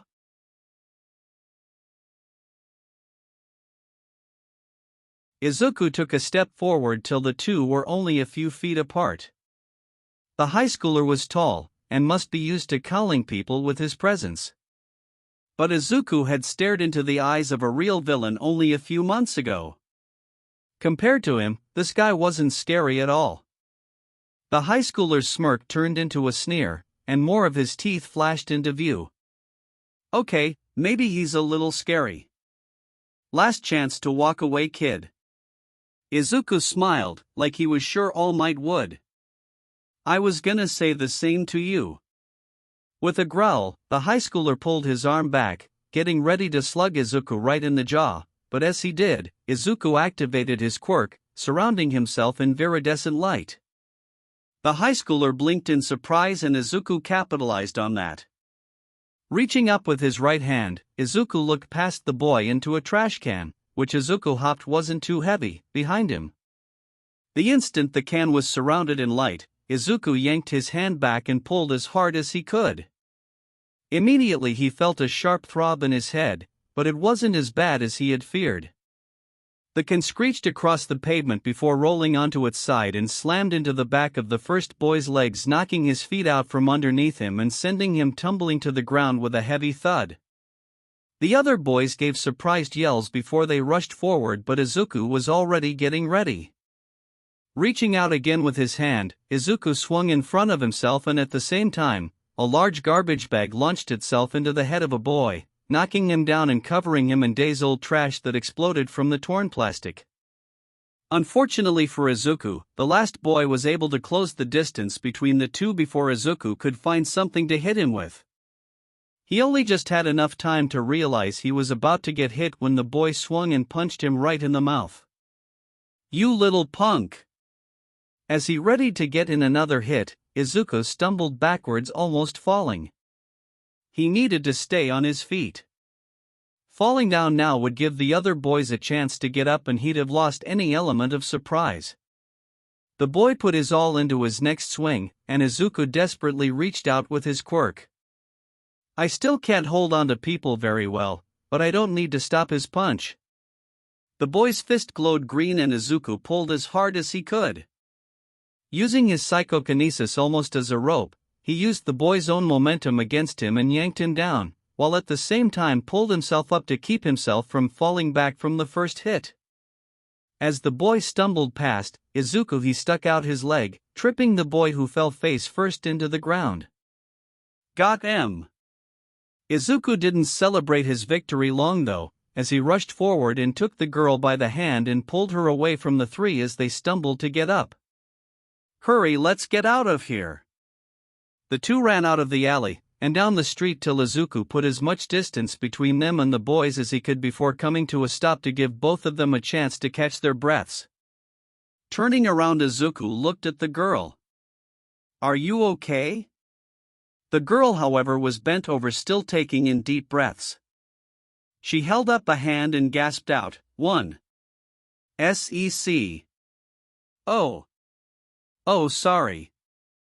Izuku rubbed his head nervously as he waited.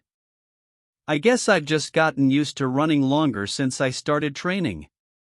Now that they were safe and the adrenaline he had built up finally started to settle, Izuku started to feel the pain from the punch that he got hit with. Reaching up, Izuku touched his lip and winced, pulling his hand away and looking at his fingers, which were slick with blood. "Ouch, yeah, that's not great." Izuku searched his pockets for something to dab at his lip. While he searched, the girl surprised him when she suddenly closed the distance between them, practically squealed, "That was so cool." Izuku did his best not to jump back in embarrassment as the girl invaded his personal space. Spending so much time with Ochako should have helped him some when dealing with girls, at least he had hoped it would. But in reality he only really spent time with Ochako, and this was someone he had never met before. Two completely different situations for Izuku. It was nothing. "Really?" Izuku stuttered out. He took a step back to give himself some space, but the girl followed after him. Eyes wide and starry, and a huge smile on her face. A smile so big Izuku absently noticed something, fangs? Yellow eyes stared into Izuku's green eyes for a few more seconds before her gaze drifted down. "Oh, your lip is bleeding. It doesn't really hurt, so please don't worry about it. I just need something to dash." The sudden sound of fabric tearing cut Izuku off. The girl had reached down and ripped a section of her uniform top off. Taking the torn piece, she gently wiped Izuku's lip and chin before applying some pressure on the cut lip. "You were so cool back there. Like a real hero." "Well, I am trying to get into you. Actually." Izuku fumbled as the girl continued cleaning him up. "Really? Is that super hard hero school, right?" the girl asked as she finished up and pulled away.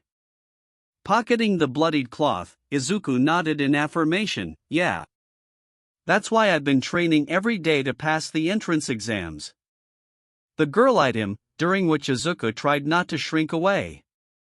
But there was no getting around how penetrating the girl's eyes were as she looked at him. "Does she think I'm making it up?" I guess I don't really look like much. The girl's smile widened even more as she giggled. Wow, I got saved by such a cute hero in training. It's really my lucky day. Izuku felt his face flame up and his eye bulge as he pointed at himself. Cute. Me. She nodded. Oh yeah, you fit the cute hero role perfectly. Swooping in and saving the damsel in distress. It's like a fairy tale. She took another step forward, till she was almost pressed against Izuku, and after such a daring rescue, I think the hero should get his reward, right? She leaned forward and whispered, a hero needs a reward. Izuku could feel the heat coming off her, she was so close.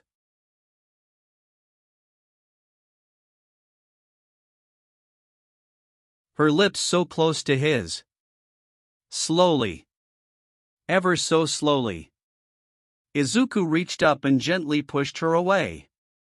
Even though his face was flushed red, and he shook from almost uncontrolled embarrassment, he made sure he was as gentle as possible as he put some space between the two of them.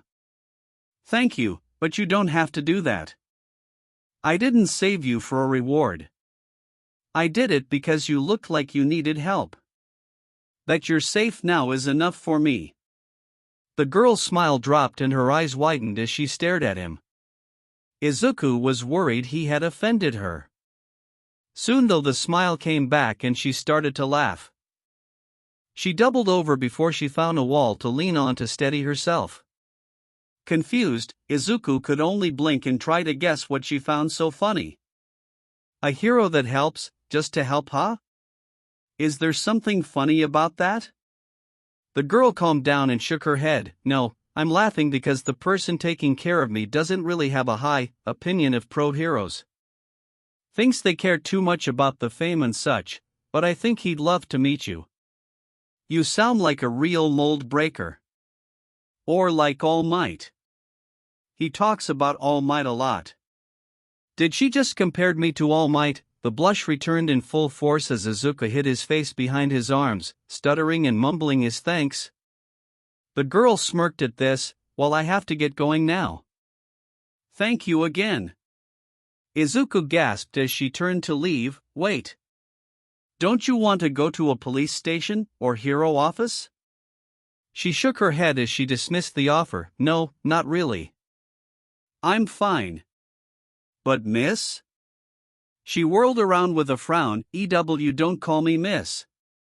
It makes me sound old. Oh, I'm sorry, but I don't know your name. She tapped her chin in a show of thinking before she seemed to have an aha moment. Actually, I don't even know your name either. I should know the name of my hero. Don't you think? So, you tell me your name, and I'll tell you mine. Okay. I'm Midoriya Izuku. It's a pleasure to meet you. The girl smiled brightly, and her eyes practically shined. Toga Himiko. And believe me, the pleasure was mine. Then with a skip and hop, she bounded down the street and out of view, leaving Izuku in a confused state. He was happy he had been able to save her from those guys, but he was also worried that he should have done more to take her to a hospital or something. He was also more than a little flustered as he tried to get his hormones under some kind of control. After all, he had come so close, so very very close to letting her kiss him. After a bit, Izuku gave the empty street Hinako had disappeared down one last look before hurrying on his way. At Dagoba Beach, Ochako fidgeted nervously as she and All Might waited at the beach for Izuku to finally arrive. Not like the boy to be late, All Might said as he checked his watch. I'm sure he'll be here any second, All Might. Ochako scanned the roads. Izuku wasn't that late, but it was so strange that she couldn't help but worry a little. Before either could decide if they should start looking for him, I'm sorry I'm late. Izuku yelled as he came sprinting down the beach towards them. After reaching them, he bent over as he caught his breath. Young Midoriya, did you oversleep this morning? All Might asked as he walked over to Izuku, followed behind by Ochako. Izuku stood up, about to apologize again for his tardiness, but then All Might got a look at his face. What happened to you? You look like crap. Wait, what? Ochako thought in alarm as she moved around All Might and rushed to Izuku's side. She gasped when she saw his face. Izuku's lower lip and cheek had already swollen up, and the dark tint of a bruise had begun to form. He had the distinct look of someone who got punched in the face. Oh, this? It's nothing really. I kinda got into a fight with these guys and one punched me in the face, Izuku answered, embarrassed at Ochako's worry over him. Deku, what do you mean? Who punched you? As All Might motioned for Izuku to sit down, Izuku explained the events that had happened earlier. How on his way to the beach, he had seen a group of boys chase a girl into the alley, and with no one around went after them. Ochako frowned deeply, making sure Izuku was keenly aware that she was not happy to hear he had rushed into the alley after the boys by himself. So you rushed into another dangerous situation. Izuku could swear he could feel the frost on Ochako's voice. I didn't really have much of a choice. Ochako left out a small huff, but honestly could not say anything to disagree with him. So I guess since you're here you were able to help her then? Izuku nodded, with a slight smile. I was, but that's not the best part. Oh?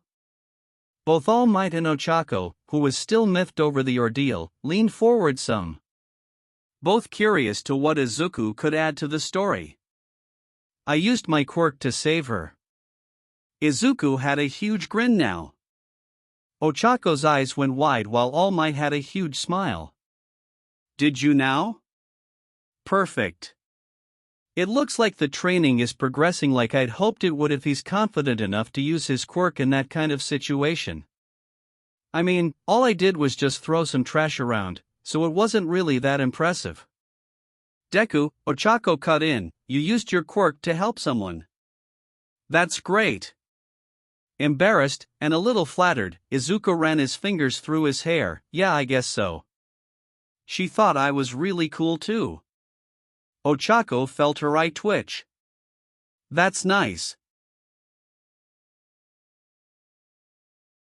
All Might gave Izuku a pat on the back. Very impressive, young Midoriya.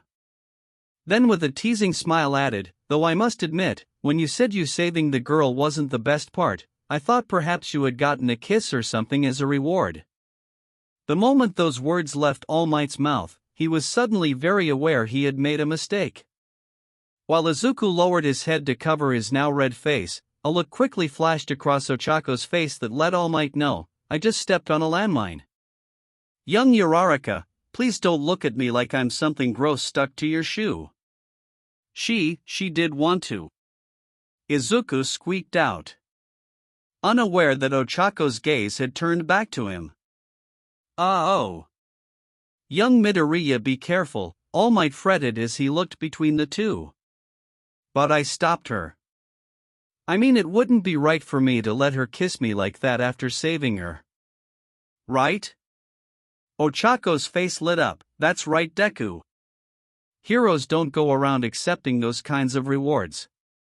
You did the right thing. Right, All Might? Yes. Of course. Very well done. You not only showed courage by helping this young lady, but great character as well. As expected of the one I chose to inherit my power. Himiko frowned as she returned to her little hovel under an overpass in the more shady part of town. It was little more than a few large cardboard boxes and wooden pallets leaned together, but for the last few weeks it had been her home. Or more accurately, their home. But she didn't have to look hard to know that it had been cleaned out and abandoned though. She gave a small sigh as she kicked an empty can of food left on the ground. So he finally went and left me. He always kept saying he was going to leave me, guess I never really believed him. She crawled into the box and sat down on the dirty sleeping bag, pouting. She pulled her knees up to her chest. Now what do I do? I was only gone for a few days, but he could be anywhere by now. and it was almost impossible to track him down the last time he left me. Oh, Mr. Stain, I thought we had something special. But I guess you care more about those fake heroes than me. Silence was her only answer as she looked out to the harsh world before her from her hut. Stain was making the world better. I wanted to make the world better like him too. So I could live in it. It's so hard to live in this world. But... She reached into her pocket and pulled out the torn cloth she had used to clean that boy Izuku's lip. She stared at it for a long time before taking the tip into her mouth. Even though the blood had dried and turned dark, she couldn't help but moan slightly at the taste. Is this what a hero tastes like? It's so good. She sat in her hut, sucking on the cloth till it was left damp and sticky from her saliva. With a huff, Himiko fell back onto her sleeping bag and held the cloth to her heart more. I want more. Mr. Stain never let me taste his. But I bet it would have never tasted like this. Himiko whimpered as she felt herself heat up. She could feel herself on the verge of something wonderful. And she loved it. Izuku Midoriya. You're going to make the world a better place, right? That's what real heroes do. I want that. I want it. I want it. I want you. I want you. I want more of you. She throbbed as she rolled around, laughing and crying out to the world her wants and desires. All the while, her mind raced. It wouldn't be easy, finding a way to be with him. He was training to be a hero. And she was anything but heroic. But as she lay in her ecstasy, she came to a simple conclusion. Even if it was hard, she would find a way to be with him. Just you wait for me, my darling Izuku. I'll find a way. Chapter 6, Aim to Pass Part 4. Month 5, August. The quiet evening at the Midoriya home was suddenly shattered with a loud scream. We're not training together anymore. All Might held up his hands as he tried to calm both Izuku and Ochako down. Easy you two, it's only for the next few weeks. He had expected a little surprise from the two, but now that his ears were ringing, All Might thought that perhaps he should have tried something to soften the blow. Inko looked up from her dinner and gave her son an icy look. Young man, do not scream like that. Izuku promptly wilted back into his seat. Ochako quickly followed when Inko shifted her gaze to her. With both teens quelled, Inko motioned for All Might to continue. Please go on. I would like to know why you've decided to make such a change. Ah yes, thank you. With summer break coming up, I've decided that this would be the best time to move on to the next phase of their training. Next phase? Izuku asked. That's correct. I want to take full advantage of your time off to begin combat training. Izuku gulped, his stomach twisting from a combination of nervousness and excitement. He had wondered before if he was ever going to reach this point, ever since his talk with All Might months ago. All Might had said he had started with combat training, and while Izuku had to work to make it to the same point, he was finally there. One step closer to becoming like All Might. One step closer to becoming a hero. Combat training can be very rigorous. As such, I'm putting your other training on hold so you can focus solely on this. But why are you separating me and Deku, Mr. Yagi? Won't splitting your time between us cut back on us being able to fully take advantage of the break to learn? Ochako asked. Ah, well you see, I won't be doing that. When I told you would be training separately, what I meant is that I won't be training you at all, young Uraraka, during this time. Just young Midoriya. Oh. Part of her knew this made sense. Izuku was training to inherit All Might's quirk. So if it came down to who would need to be prioritized, Izuku would be it without question. She knew this, but it still hurt. While Ochako sat in her chair at a sudden loss for words, Izuku however had plenty to say as he stood up angrily. That's not fair. Uraraka doesn't deserve this. She's been working too hard for you to just leave her behind. Ochako blinked in surprise at how quickly Izuku came to her defense while All Might once again found himself trying to placate his protege. No one is getting left behind, young Midoriya. Please sit. I'll explain everything, I promise. When Izuku sat down, All Might continued, now, young Uraraka is right. Splitting the time to try to teach you both combat training in a few weeks would not work. To get the most out of the work, you would need one-on-one training. So, while I train young Midoriya, young Uraraka will be training with someone else. That's what I meant when I said you two would be training separately. It's not permanent, just for the break. Then once your school starts back up again, you'll go back to the normal training regiment. Both Izuku and Ochako relaxed in their seats after hearing All Might's explanation, much to his relief. So who will I be training under then? Someone from All Might's agency? Ochako asked. With her worries put aside, her curiosity was piqued. No, not from my. All Might coughed to stop that he was about to say his agency, from All Might's agency. I had to look elsewhere. Have you ever heard of Gunhead? Ochako shook her head, while Izuku stiffened as some of his fanboy leaked out. Gunhead, the battle hero. His agency specializes in armed combat and he even developed his own fighting style called Gunhead martial arts which he teaches to all his sidekicks. Uraraka, he's a really cool hero. All Might chuckled, well I guess I don't have to explain who he is. Thank you for saving me the time. Ochako hid a giggle behind her hand, it's cute when he gets all nerdy. Wait? You were able to get Ochako a chance to train under a pro hero? That's incredible. How were you able to do that? Asked a very impressed Inko. All Might found himself flustered from Inko's sudden praise. Oh that? It wasn't that hard really. I promised to push forward some agency team-up plans to the higher-ups. The chance to work with All Might can be a very convincing deal-maker. I didn't realize you had that kind of sway at All Might's agency. Oh, it's just a matter of knowing the right people is all. Nothing that impressive. Inko shook her head as she smiled gently at All Might. Nonsense. What you've done for my son and for Ochako is truly something special. All Might rubbed a hand through his hair, bashfully returning Inko's smile.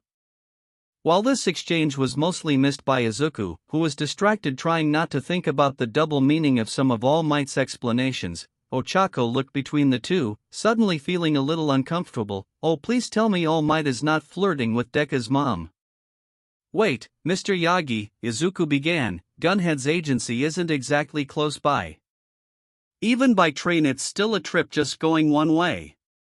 All Might frowned. Ah yes, unfortunately there is a bit of a catch that I haven't mentioned yet. While I was able to get Gunhead to agree to train young Uraraka, it will have to be at his dojo. He was not comfortable leaving his agency in such short notice for an extended period of time. So I'm going to be doing a lot of traveling? No. While you are training with Gunhead, you will be staying over there. We found a nice place for you to stay for the duration. And I will make sure everything is covered. So the only thing you will have to worry about is your training. Izuku and Ochako glanced at each other sadly as they processed this. Both had taken for granted the sheer amount of time they had spent together, and to now have that suddenly taken away left both feeling empty. All Might watched the two, a knowing glint in his eye. While he wouldn't say this to them, at least not yet anyway, separating them was part of his plan for this month's training too. If he had tried, he was sure he would have been able to talk Gunhead into traveling down to train Ochako. However, over the months he had started to see a pattern form while they trained. The two had formed the habit of leaning on one another whenever one of them faced some kind of adversity. While relying on others by itself was not a bad thing, in fact All Might knew several heroes, including a certain fiery hothead that could stand to learn to work together. It could become troublesome if they became too dependent on each other. So Ochako, having to spend her time training away for the next few weeks, became the perfect excuse to teach the two some self-reliance. After a bit, Izuku put on a brave smile. "It'll be okay, Uraraka. We can still call each other. Plus it's only a few weeks. It'll be fine. But who'll look after you, and make sure you don't start slacking off?" Ochako teased, feeling better after seeing Izuku smile. Izuku rolled his eyes. "You're worried about me slacking off?" "I'm worried you might get spoiled training in an actual dojo. You'll come back and the beach won't be good enough for you anymore." With a laugh, Ochako playfully punched Izuku's arm. "You better watch out, Deku. Maybe getting to go train at an actual facility will open up a little gap between us. I'd hate to have to wait around for you to catch up with me." "Seriously? That's some big talk coming from you, Uraraka." "Maybe." Ochako smirked. "So how about this? When I get back, you show me everything you learned." "Definitely, but you have to make sure to show me what you learned too." A few days later, Izuku was back at the beach, ready to begin his training with All Might. "So does this mean you're going to teach me to fight like you, All Might?" Izuku asked excitedly as he followed behind All Might down the far side of the coast. "Am I going to learn the Detroit Smash? Or the Oklahoma Smash?" Izuku threw a punch into the air before spinning around and tripping on his own feet as he poorly imitated the two attacks. All Might chuckled as Izuku picked himself back up. "Maybe one day I'll give you some pointers on those, but for now you need to get some basics down first. Which you will learn here." Turning past a small bend, All Might lead Izuku into a basic and quickly thrown together gym. Dug into the sand was a pole holding up a punching bag and other miscellaneous pieces of equipment. As Izuku looked around, All Might pulled out a pair of gloves and handed them to Izuku. "Boxing gloves?" "That's right. You might have been hoping for something a little flashier, but what you need is a good foundation. That's what we are going to build over the next few weeks. Then once you have that foundation, I can build on it." Izuku finished as he followed All Might's train of thought. "Exactly. Soon enough we'll start to develop a style for you that incorporates everything you have. Quirk and all. But for now, let's start with some basics. Now put those on and let's see what you got." Putting the gloves on, Izuku quickly followed All Might to the hanging punching bag. All Might patted the center of the bag, giving Izuku his target. "Punch it right here. As hard as you can." Nodding, Izuku quickly got into a fighting stance. Or at least what he thought was a proper stance. He was tense and stiff, from both nervousness and inexperience, but he tried not to let it show too much. Taking a deep breath, he twisted around as he threw a hard right, with all his weight behind it.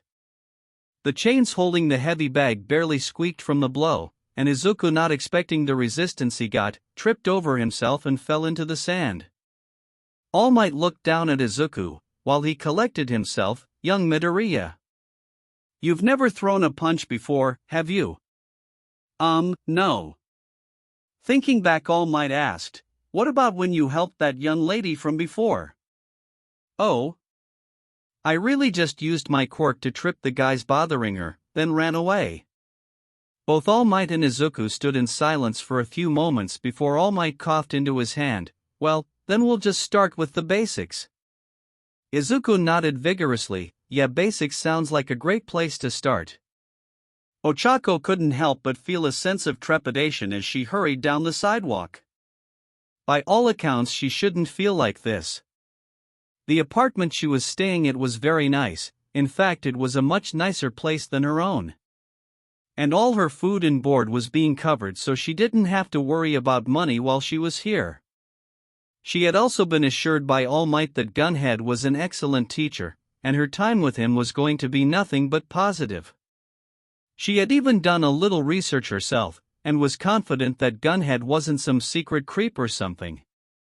Izuku should also be fine while she was away. Since he would be spending pretty much all his time during the break with All Might training, she didn't have to worry about Katsuki targeting him. And yet, she was still nervous. This was a huge opportunity and she didn't want to squander it, or even embarrass herself in front of a pro hero. What's more, while she may have fantasized about showing one Bakugou Katsuki what for after learning how to fight, she had honestly never seen herself filling the role of a combat hero.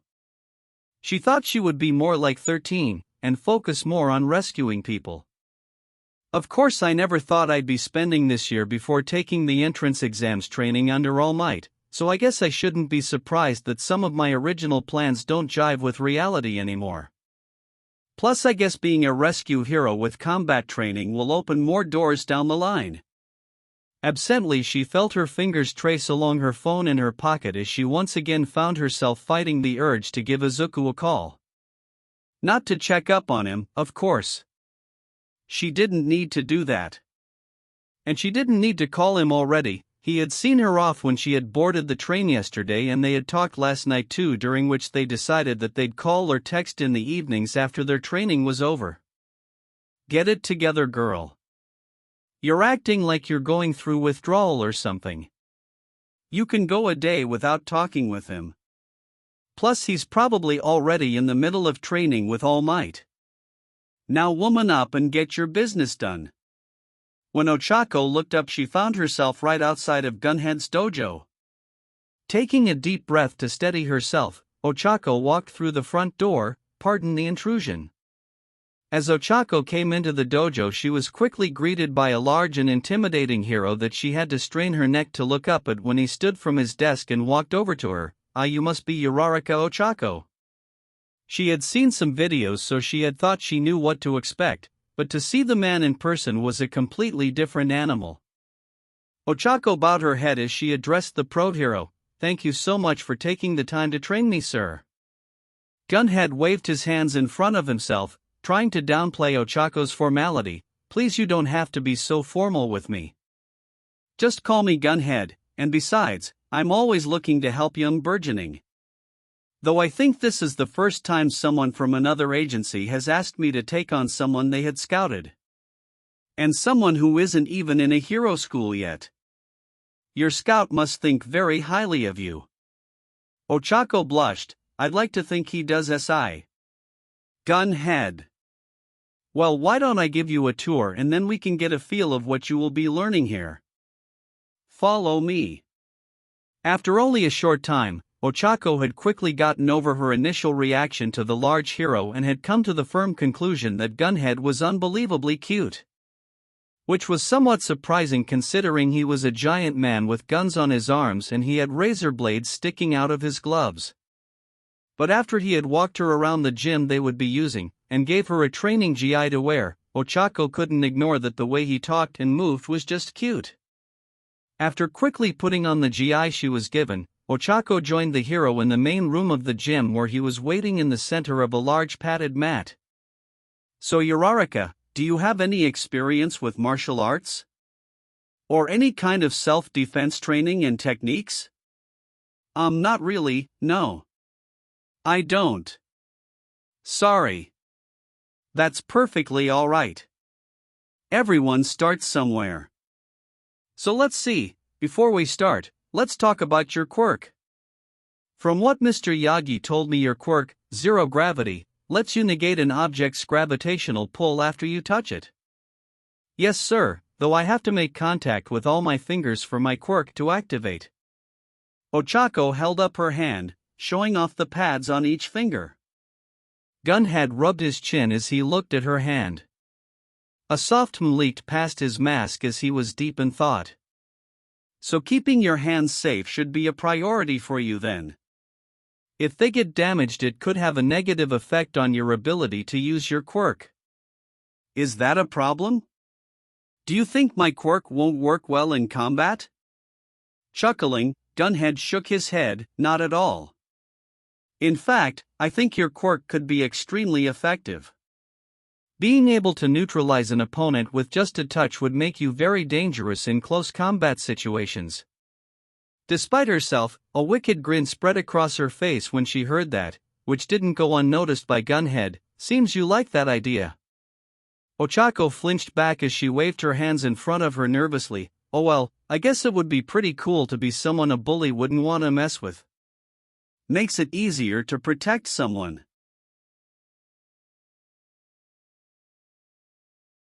Bully? Someone? Villain. Someone a villain wouldn't want to mess with. Easier to protect people from villains. That's what I said. Gunhead tilted his head to the side as he looked at Ochako, a pose she would have thought as kinda cute if she wasn't recovering from her slip of the tongue. Fortunately, Gunhead chose not to push the subject since he did not want to cause his new student to feel too embarrassed on her first day. Once Ochako had calmed down, Gunhead motioned to a place for Ochako to stand and began to walk her through some basic stretches to warm her up. Izuku panted heavily as he circled around All Might, avoiding a padded mitten that sailed past his face as he leaned backward. Straightening back, Izuku watched as All Might left his chest open for a counter, but unlike the multiple times before these last few days, Izuku did not press the sudden opening and instead kept his eyes on the other MIT that soon followed, sweeping at him, ready to punish Izuku if he had been reckless enough to fall for the false opening. Again. Over the last few days, All Might had worked with Izuku through a sparring routine, with the end goal being Izuku landing a direct finishing hit on All Might. The routine was long, and had several trap openings and moments meant to punish Izuku for being too reckless or reserved. It has taken several days, bruises and ice packs, but Izuku was now able to get to the tail end of the routine. He had struggled here for a while, being tired made him sloppy, which All Might punished relentlessly. But now he was near the end, and he was going to win. With both swings dodged, Izuku closed the distance quickly and unloaded a fury of punches into All Might before just as quickly skipping back when All Might had recovered and retaliated. This time the attack from All Might was more wild, more unfocused. Izuku recalled what All Might had taught him, that an injured villain could be just as dangerous, if not more so, than when he was healthy. And sometimes the best way to deal with wild attacks was to just avoid them and not engage at all. So Izuku backtracked, keeping himself away from the wide swings, waiting for his moment. All Might swung a giant arm down but made the mistake of letting his own momentum carry him off balance, resulting in tripping himself up and leaving his head completely exposed, unprotected and right at the perfect height for Izuku to hit it. There's my shot. Izuku rushed forward before digging his feet into the ground. Twisting his hips, Izuku attacked with a hard right cross, screaming at the top of his lungs, "Smash!" The punch landed cleanly, right into All Might's jaw, with a solid smack. For a second both fighters stood completely still, All Might hunched over, and Izuku with his glove smashed against All Might's face. Then with a smile, All Might threw himself back dramatically, landing on his back. "Curse you, hero, I am defeated." Izuku stood frozen in place for a few fleeting seconds before an almost unbridled joy bubbled out and he leapt into the air cheering, "I did it! I did it!" As he landed, Izuku felt his legs give out from the stress of the day and he tumbled into the sand, but he didn't care. After days of hard work, days of non-stop practice, and having techniques drilled into his skull, he had won his first fight. Very good, young Midoriya. Very good. All Might stood over him and reached down to help him up. Izuku looked up at All Might smiling, "I guess I had to get it eventually. Don't sell yourself short. You've made incredible progress considering the short amount of time you've had to work with." All Might meant this. After a few days of learning some basics, punching forms and footwork, Izuku had been thrown into the deep end, so to speak. Izuku was forced to learn quickly if he wanted to capitalize on the time available to him, and sparring gave him the closest to real-life experience he could get. So All Might ran him through the ringer. The first few days were rough, but in Izuku's own words, the sooner he learned, the sooner All Might would stop hitting him. All Might was very happy Inko was nowhere near to hear Izuku say that. That phrasing needed work. So All Might, Izuku began, I only have a couple more days left until school starts back up. Do we have time for me to learn anything else? All Might rubbed his chin, honestly you burned through everything I had planned for you and then some. In fact, I think you've earned yourself a little rest. Izuku smiled brightly before All Might finished, for today at least. I want you well rested for tomorrow. What's the plan for tomorrow? Izuku asked, not sure he liked the change in All Might's smile. I have a new sparring partner for you. I think it's time you fought someone, not me. Really? Who is it? It's a surprise. Ochako took a deep breath to calm her nerves and steady herself. Today was her last day at Gunhead's dojo and the pro hero had set up several stations to test her knowledge and skills that she had learned since she had started. She had completed the stations that tested her grappling and throws. She was quite proud of herself after finishing her throwing challenge when she had been able to send Toss Gunhead himself to the mat, without having to use her quirk to lighten him first. Now though, she was about to begin her routine for her strikes. As she walked through the moves one last time before she would begin, she thought back to the day Gunhead first started to teach her how to strike and attack her opponents. Now Ochako, show me what's the first thing you think to do when I tell you to strike someone? Gunhead asked as he stood in front of Ochako. Nodding, Ochako shifted herself on the training mat and threw a punch, much like she had done several times in Gunhead's exercises. Gunhead nodded, that is indeed the most basic form of an attack most people know. However, do you remember what I told you the first day you came here? You mean about keeping my hands safe? Correct. So while I know you can throw a good punch, I don't think it's the best form of attack for you to use. A badly thrown punch could damage your hand or fingers and that could be especially dangerous for you. That isn't to say you should avoid punches altogether, mind you. But I'm going to teach you there are other ways to fight your opponent. Besides your firsts, there are 3 other points of attack on your body. Well, technically there are 4 other points, but I'm not sure we'll cover using your head while you are here. First off is your feet, which of course you would use for kicking. Gunhead punctuated this by showing off several different forms of kicks, from sweeps to direct hits. Next are your knees and elbows. These can be especially devastating to your opponent if you land them right.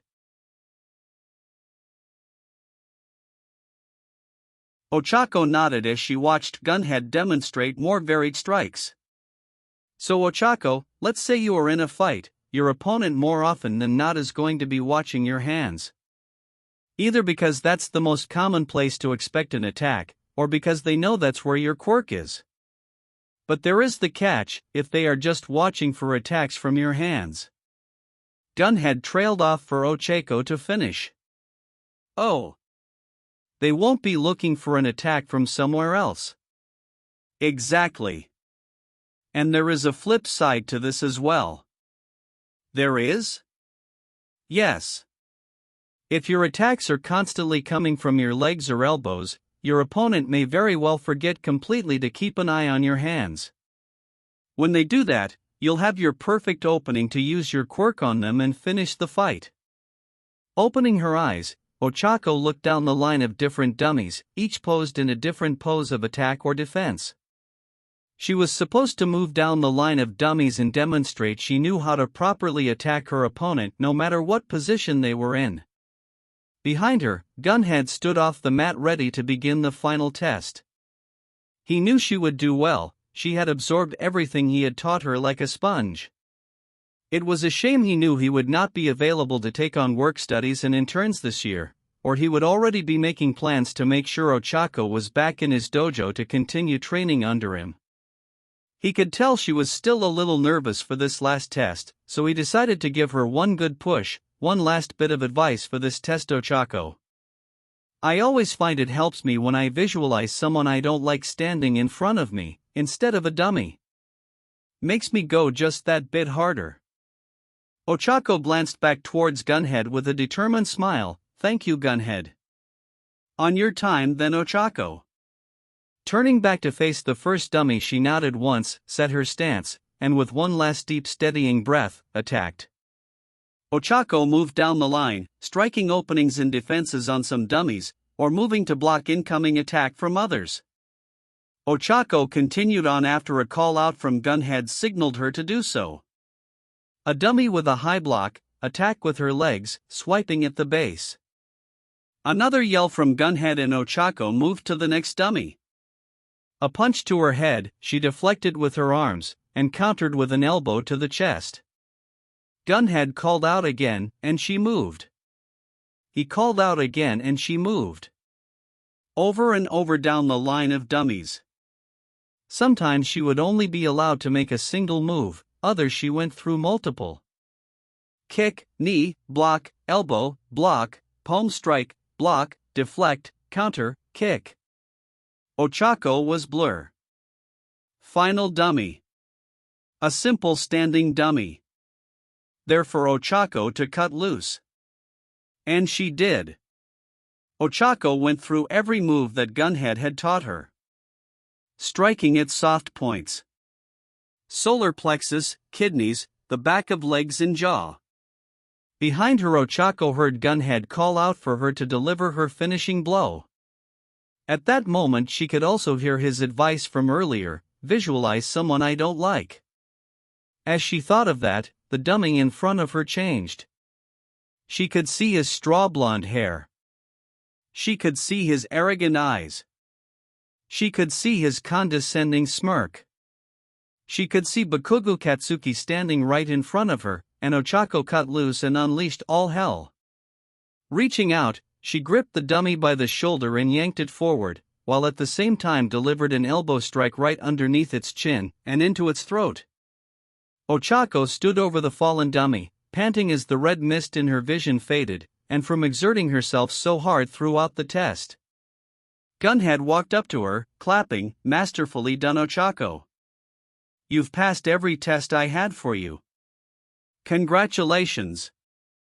Ochako looked up at Gunhead and smiled, so proud to hear him say that. Putting a hand on her shoulder, Gunhead led Ochako away from the training mat. Come on. Let me buy your lunch before you head on home. Thank you. Gunhead glanced back at the fallen dummy. Oh, and Ochako. Do me a favor. I know you must really dislike that bully, but promise me that you won't do that to him when you see him in school. Ochako looked back to the fallen dummy and was surprised at what she saw. The stitches that hold the head to the rest of the body had been ripped apart, leaving the dummy's head hanging by only a few threads. Ochako realized she had more or less just decapitated the poor piece of training equipment. Month 6, September. It was the day for All Might's surprise sparring match, and Izuku sat on the tailgate of All Might's truck, trying to calm the butterflies in his stomach flying around. After a month of practice and preparation, today he was going to have his first sparring match. Taking a deep breath to steady himself, Izuku finished wrapping the tape around his hands and wrists, chuckling dryly that he didn't have to redo it a fourth time. With the tape done, Izuku put on his headgear and gloves and hurried down to the beach where All Might had set up a shabby, but usable, makeshift boxing ring. At the far corner of the ring, All Might was busy talking to someone, his sparring partner for the day he guessed, who had their back turned to Izuku.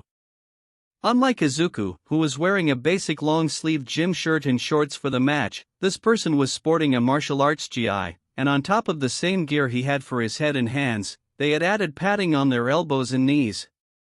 Am I fighting a martial artist? Shouldn't I be fighting another boxer like me? As Deku stepped into the ring, All Might waved at him. Good. You look like you are ready to go. Yes, I'm ready to start. Is this who I'm going to be fighting? The person turned around and Izuku felt himself tense up in surprise. Uraraka. Uraraka smiled and waved happily at Izuku. Deku, it's great to see EP. Much to Ochako's surprise, Izuku rushed forward to wrap his arms around her in a tight hug and lifted her up in his excitement. Uraraka, I thought you'd be back later today. All Might drove out and picked me up last night so I could be here, Ochako quickly stammered out, still shocked by Izuku's welcome. While attempting to steady herself, Ochako's arms lay on Izuku's shoulders and her hands locked behind his head. Anyone looking right then might have the impression that the two were a young couple. At least All Might thought so. Do you two need a moment to yourselves? I can go grab a cup of coffee if you want some privacy. Both Izuku and Ochako looked over at All Might before looking back towards each other before they too realized the intimate situation they were in. Mechanically, but gently, Izuku put Ochako down before covering his now beet red face with his arms and whirling around away from everyone to hide. Sasori, iwasu so apaidosayu again. Ochako at the same time pressed her hands to her face, hiding the fact that her cheeks had also turned several deeper shades of pink, and inadvertently floated herself. As she tumbled in the air, upside down, she squeaked out, "It's okay Deku, Ike was just a little surprising isil, I get excited seeing you again too." As she floated by, Ochako bumped into Izuku, startling both of them. When they both looked at each other, red-faced and upside down, neither could stop the laughter that bubbled out. The whole scene was too ridiculous.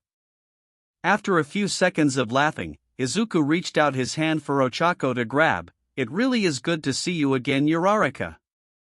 Phone calls are nice, but I definitely like it better when you are here." Ochako took his hand and turned herself right side up before letting herself drop back to the ground. "Same here Deku.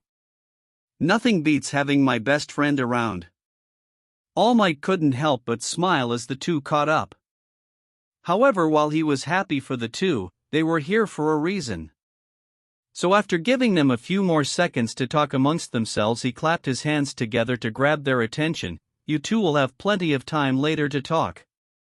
This is the last day before your summer break ends. You've both used this time to begin honing your combat abilities. I know you've both come a long way in a very short amount of time." Izuku and Ochako beamed with pride at that, though All Might was quick to put his words into perspective. "Don't let it go to your head, you two. These past few weeks have only given you a foundation to build on. Understand?"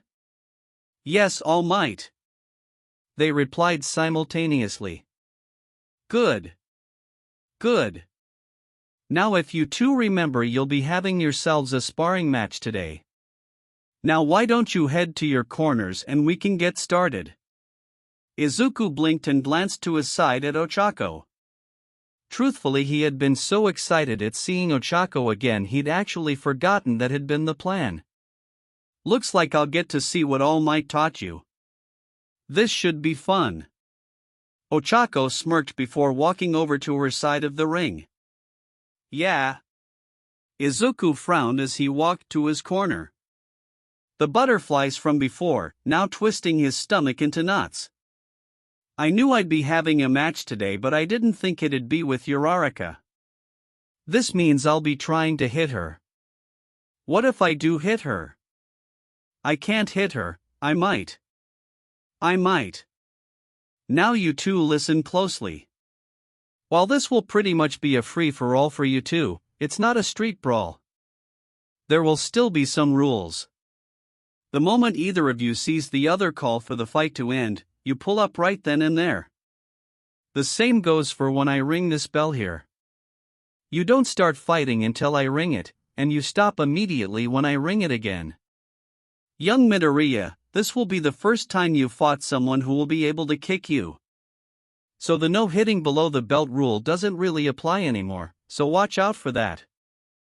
However, young Uraraka, All Might made sure he had Ochako's undivided attention. "Try to be careful where you kick."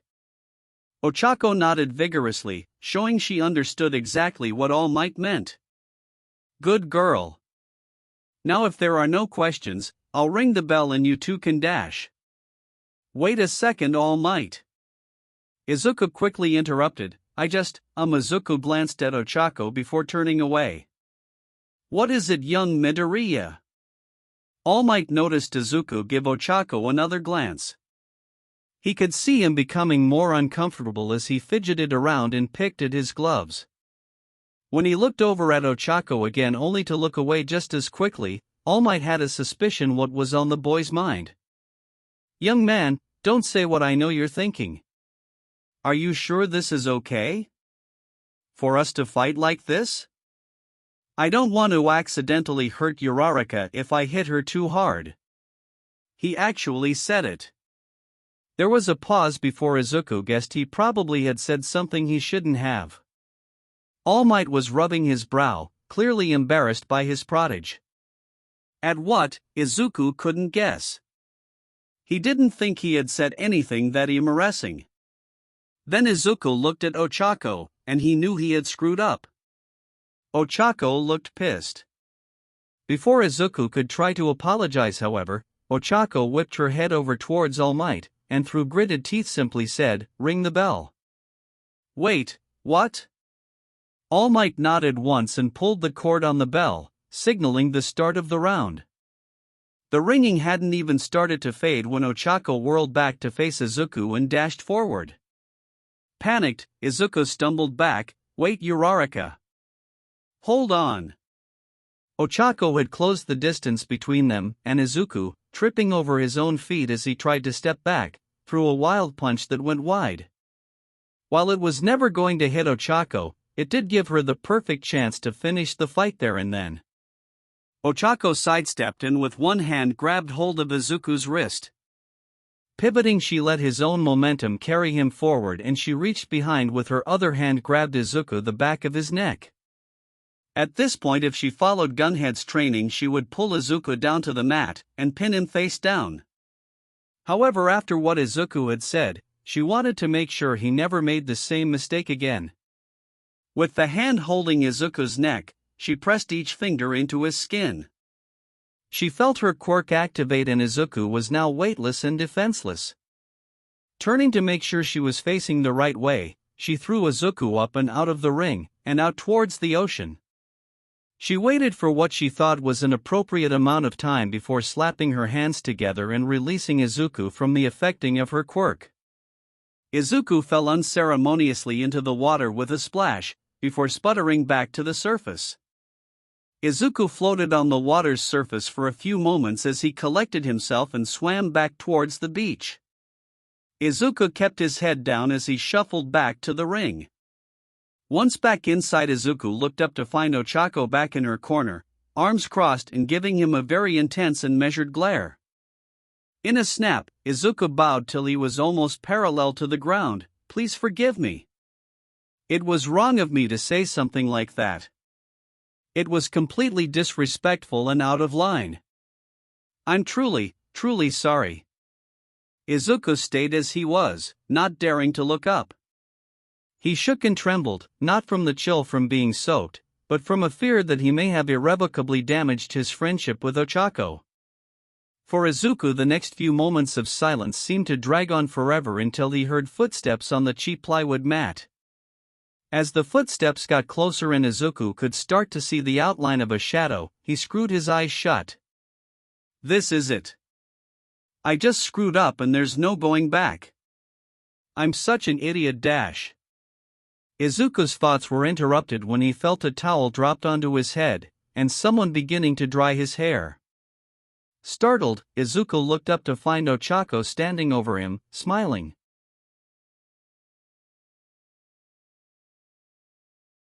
Uraraka?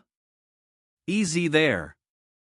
You can't really spar with me if you have to wipe those wet bangs out of your eyes every second. So let's get you dried up some. Struck dumb, Izuku couldn't say or do anything as he waited for Ochako to finish. When she draped the towel over his shoulder, she nodded in satisfaction. There we go. Much better. I think you can take care of the rest. When she turned to walk away, Izuku found his voice. Wait? You don't. Izuku trailed off, not wanting to put his thoughts from before into words. still afraid that by doing so, would make them a reality. Ochako looked at Izuku, her head tilted in confusion. I don't, what? Hate me? Ochako blinked in surprise. Hate you? Of course I don't hate you. But what I said before. What you said was really stupid, Deku. And it was a little hurtful too. I'd hope you would respect me a little more than that. Of course I respect you. Izuku declared with just a twinge of fear in his voice. I do, I really do. I was just. Ochako walked over and put her hand on Izuku's shoulder. You were just being a little stupid. It happens to everyone. You were stupid, and then you apologized. Problem solved. But you looked so mad. I'm allowed to be mad when someone says something that pisses me off, Deku. Though, Ochako rubbed the back of her head as a bit of embarrassment and regret crept into her voice. Maybe throwing you into the ocean was a bit much. You did look pretty cool though. Izuku said softly. Looking back, the way you just charged me like that was pretty cool. I guess you learned a lot from Gunhead. Ochako wasn't prepared to suddenly be complimented by Izuku like that. A light blush returned to her cheeks as she glanced away. Yeah, I guess I did pick up a few things. Another pause stretched between the two. Ochako could still see that while Izuku was no longer afraid that she hated him, he was still nervous about the match they were supposed to be having. She needed a way to help him get over this, so they could get on with their match. I just need to figure out a way to show him he won't hurt me. I suppose the fastest way would be to let him hit me. Actually. Say Deku, you're still worried about hurting me, aren't you? Izuku flinched, but still nodded. Yep, I knew it. Well, I'm nipping this in the bud right now. Deku, hit me. Izuku's eyes bulged as she snapped his head to look at Ochako. What? I want you to hit me. Wait, why would you want me to do that? You're worried that you'll accidentally hurt me if we fight. I'm going to prove to you that won't happen. So I want you to hit me as hard as you can, and I'll show you that you can't hurt me. As Izuku stood dumbfounded at Ochako's request, All Might suppressed another groan. While he was tempted, very tempted, to step in and stop this, he honestly felt that while this might not be the best way for the two to work this issue out, it would at least be the quickest. Not only for Izuku, but Ochako as well. I don't think she realizes just how strong the boy is. At least it's not just the boy that's dumb. I swear these two share brain cells at this point. Note to self, I need to see if I can update my bet with Inko. I think I picked a date way too far off. No way they make it to their second year without realizing something. Uraraka, I don't know about this. Deku, if you don't punch me right now, I will get mad again. Okay. Izuku waved his hands frantically. I'll hit you. Where do you want it? Not the face, right? Ochako thought about it for a second. Nah, let's avoid that whole area. Just, hit me in the stomach. That should be fine. As Ochako stood tall, giving Izuku a clear shot, Izuku readied himself. Okay, sure, just a punch to your gut then, on 3? Sure. Okay Izuku, you can do this. She's asking for it, so it's fine, right? Alright, on 3. Izuku confirmed. Ochako nodded as she readied herself. 1, 2, thr. Are you really sure about this? Deku just hit me already. And he did.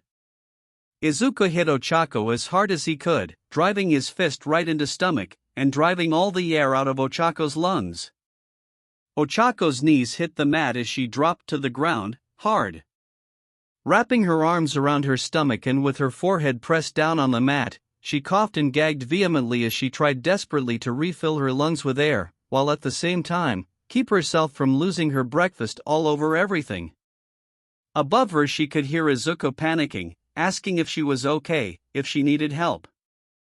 Saying how this was a bad idea. Through sheer will, Ochako pulled an arm away from her shuddering stomach and held up a hand, silencing Izuku on the spot. Okay, that was OW. Ow. Ochako ground her head into the mat as she tried to get her thoughts back in order. Need to stand up. Stand up and show Deku that this, oh, no, don't throw up. Pulling her arm back, Ochako rubbed her stomach, desperately trying to calm herself. She hadn't thrown up in over 2 months, a testament to her strengthening her resilience and limit of her quirk, and she was not about to break that streak. Just a few more seconds, and I'll be fine, yeah, just fine. So Deku learned how to throw a punch, good to know. Slowly as she was able to calm her breathing, she could feel her nausea begin to fade as well. Soon she had both under control enough that she was able to lift herself up into a kneeling position, before with a grunt, she forced herself to stand up. Though red-faced and teary-eyed from coughing so much, Ochako gave Izuku a thumbs up as she quickly gasped out, "See. Fine. Completely. Fine. This was a horrible idea." Whose idea was this again? Oh yeah, mine. It took Ochako a few more moments before she completely collected herself, all the while Izuku fretted around her, mumbling about possible permanent injuries he might have caused her. Ochako waved off his concerns as finally the pain in her stomach had died down to a low throbbing. "Deku, calm down. See, I'm fine." "You're sure?" Ochako sighed before reaching up to her belt. "Do you want to check my stomach to be sure?" There was a pause before what Ochako had just said started to sink in. Izuku glanced down towards Ochako's stomach, before immediately snapping back, like a kid with his hand caught in the cookie jar. Panicked Izuku covered his eyes with his hands. No, I believe you. You don't have to do that." Ochako quickly tried to backtrack and play it off as a joke as she ripped her hands away from her GI. She was fortunate that Izuku couldn't see her with his eyes covered, since the permanent blush on her cheeks were now practically neon. "I was kidding, Deku. Calm down. I cannot believe I almost just did that. What is wrong with me? What's next? Gonna show him my BR." Do not finish that thought. Izuku, after making sure he wasn't about to see things he was sure he wasn't supposed to, and pushing down the slight feeling of disappointment that he was very confused by, lowered his hands. "I guess, if you were fine, then I was worried over nothing. Sorry." Pouncing on the chance to return to a normal conversation, Ochako waved off Izuku. "Don't worry about it, Deku. It happened, and now it's in the past. So we good?" "Of course, Uraraka." "Then I think we are ready to have our match then. If the two of you are actually ready now, perhaps we can have at least one match before noon?" All Might asked, with only a small amount of snark. Izuku and Ochako looked over at All Might, both completely forgetting he had been there the entire time. Nodding hastily, both moved to their corners to get themselves ready. As Ochako rechecked her gear, Izuku dried himself off some more, before he looked down at his still dripping shirt before pulling it off. "Better just take this off. I'd rather not get chafed." After making sure everything was still in place, Ochako turned her attention back towards Izuku, and promptly her mind came to a grinding, screeching halt. Oh! Momentarily enraptured, Ochako took in the sight before her while her face got redder and redder. Her eyes closely following a droplet of water that dripped down from Izuku's surprisingly well-toned chest to run over the forming definition of his abs before it was absorbed into the waistband of his shorts. When did that happen? Ochako, with great effort, turned away from Izuku and tried to refocus on the bout she was about to have. Focus already. Stop thinking about those. When did he even get all of that? I saw him shirtless before when we were doing laps in the ocean. That was only a couple of months ago at most. He looked good back then, yeah, but. No, don't think like that. Ochako, after making sure her face was back to a normal shade, turned around, ready to begin her match. Her eyes glanced over the tone lines on his arms. At least now I know why he hits so hard, she thought dryly as she rubbed her stomach. Seeing that both Izuku and Ochako were both ready to go, All Might put his hand back onto the bell cord. Alright, you two, let's give this another go. When the bell rang, Izuku and Ochako took up their stances and moved, carefully, to the ring's center. Ochako held her arms up so that her forearms protected the sides of her head as she watched Izuku start to try and circle around her. Izuku jabbed at her with his right glove, but Ochako easily deflected the punch away. Not that it was meant to actually hit her. Izuku was testing, probing her. Izuku had only had a couple of matches up to this point. All of them against All Might, who only ever used boxing mitts for Izuku to hit. With this limited experience in actual sparring, on top of his opponent being a fighter from a completely different field, Izuku was being extremely cautious. Not sure how Ochako would act or react to him. After his next jab, however, he quickly found out. His next jab sailed past Ochako, and while his arm was still extended, she closed the distance between the two and grabbed hold of his arm and pulled Izuku forward, while at the same time she swept her foot out and hooked it on Izuku's heel. With his foot kicked out from underneath him, Izuku fell down onto the mat with a solid thud. Ochako back off, giving Izuku a chance to get back onto his feet. Ochako smirked at Izuku as she got back into her stance. It's 2 points for me, Deku. Anytime you want to try and close the gap, be my guest. Wait, 2? How'd you get 2? I threw you into the ocean. The ocean throw doesn't count. Ochako rolled her eyes. The bell rang, so it totally counts. Now come on, if I wanted to practice on something that didn't fight back, I'd use a dummy. Izuku grumbled under his breath before taking his stance. He took a few steps forward, jabbing as he did. Ochako continued to deflect, or move back, keeping herself at a safe distance on the edge of Izuku's strike range. Choosing her moments to move in and deliver a kick at his leg before skidding back while Izuku straightened himself up. Smirking, Ochako taunted Izuku some, egging him on to try and hit her. Come on, Deku. You were so close that time. While Ochako taunted him, however, Izuku was starting to see how her defense worked. While her form was different than what he was used to, what she was doing was simple. Right now she was the one deciding their distance. Keeping herself back until she saw an opening and only then closing the space between them. Knowing that, Izuku decided it was time to change the game. After another less than pleasant kick to the side of his knee, Ochako again moved back to her safe distance. However, this time, Izuku wasn't going to let her get away from him. His unfamiliarity from before had made him passive, but that quickly changed, and Ochako, feeling overly confident, was not ready for it. Izuku pushed forward, changing his punches from jabs to body blows. Ochako barely had time to yelp in surprise as she attempted to block the aggressive attack from Izuku. Switching between body blows and hooks, Izuku rushed forward and Ochako quickly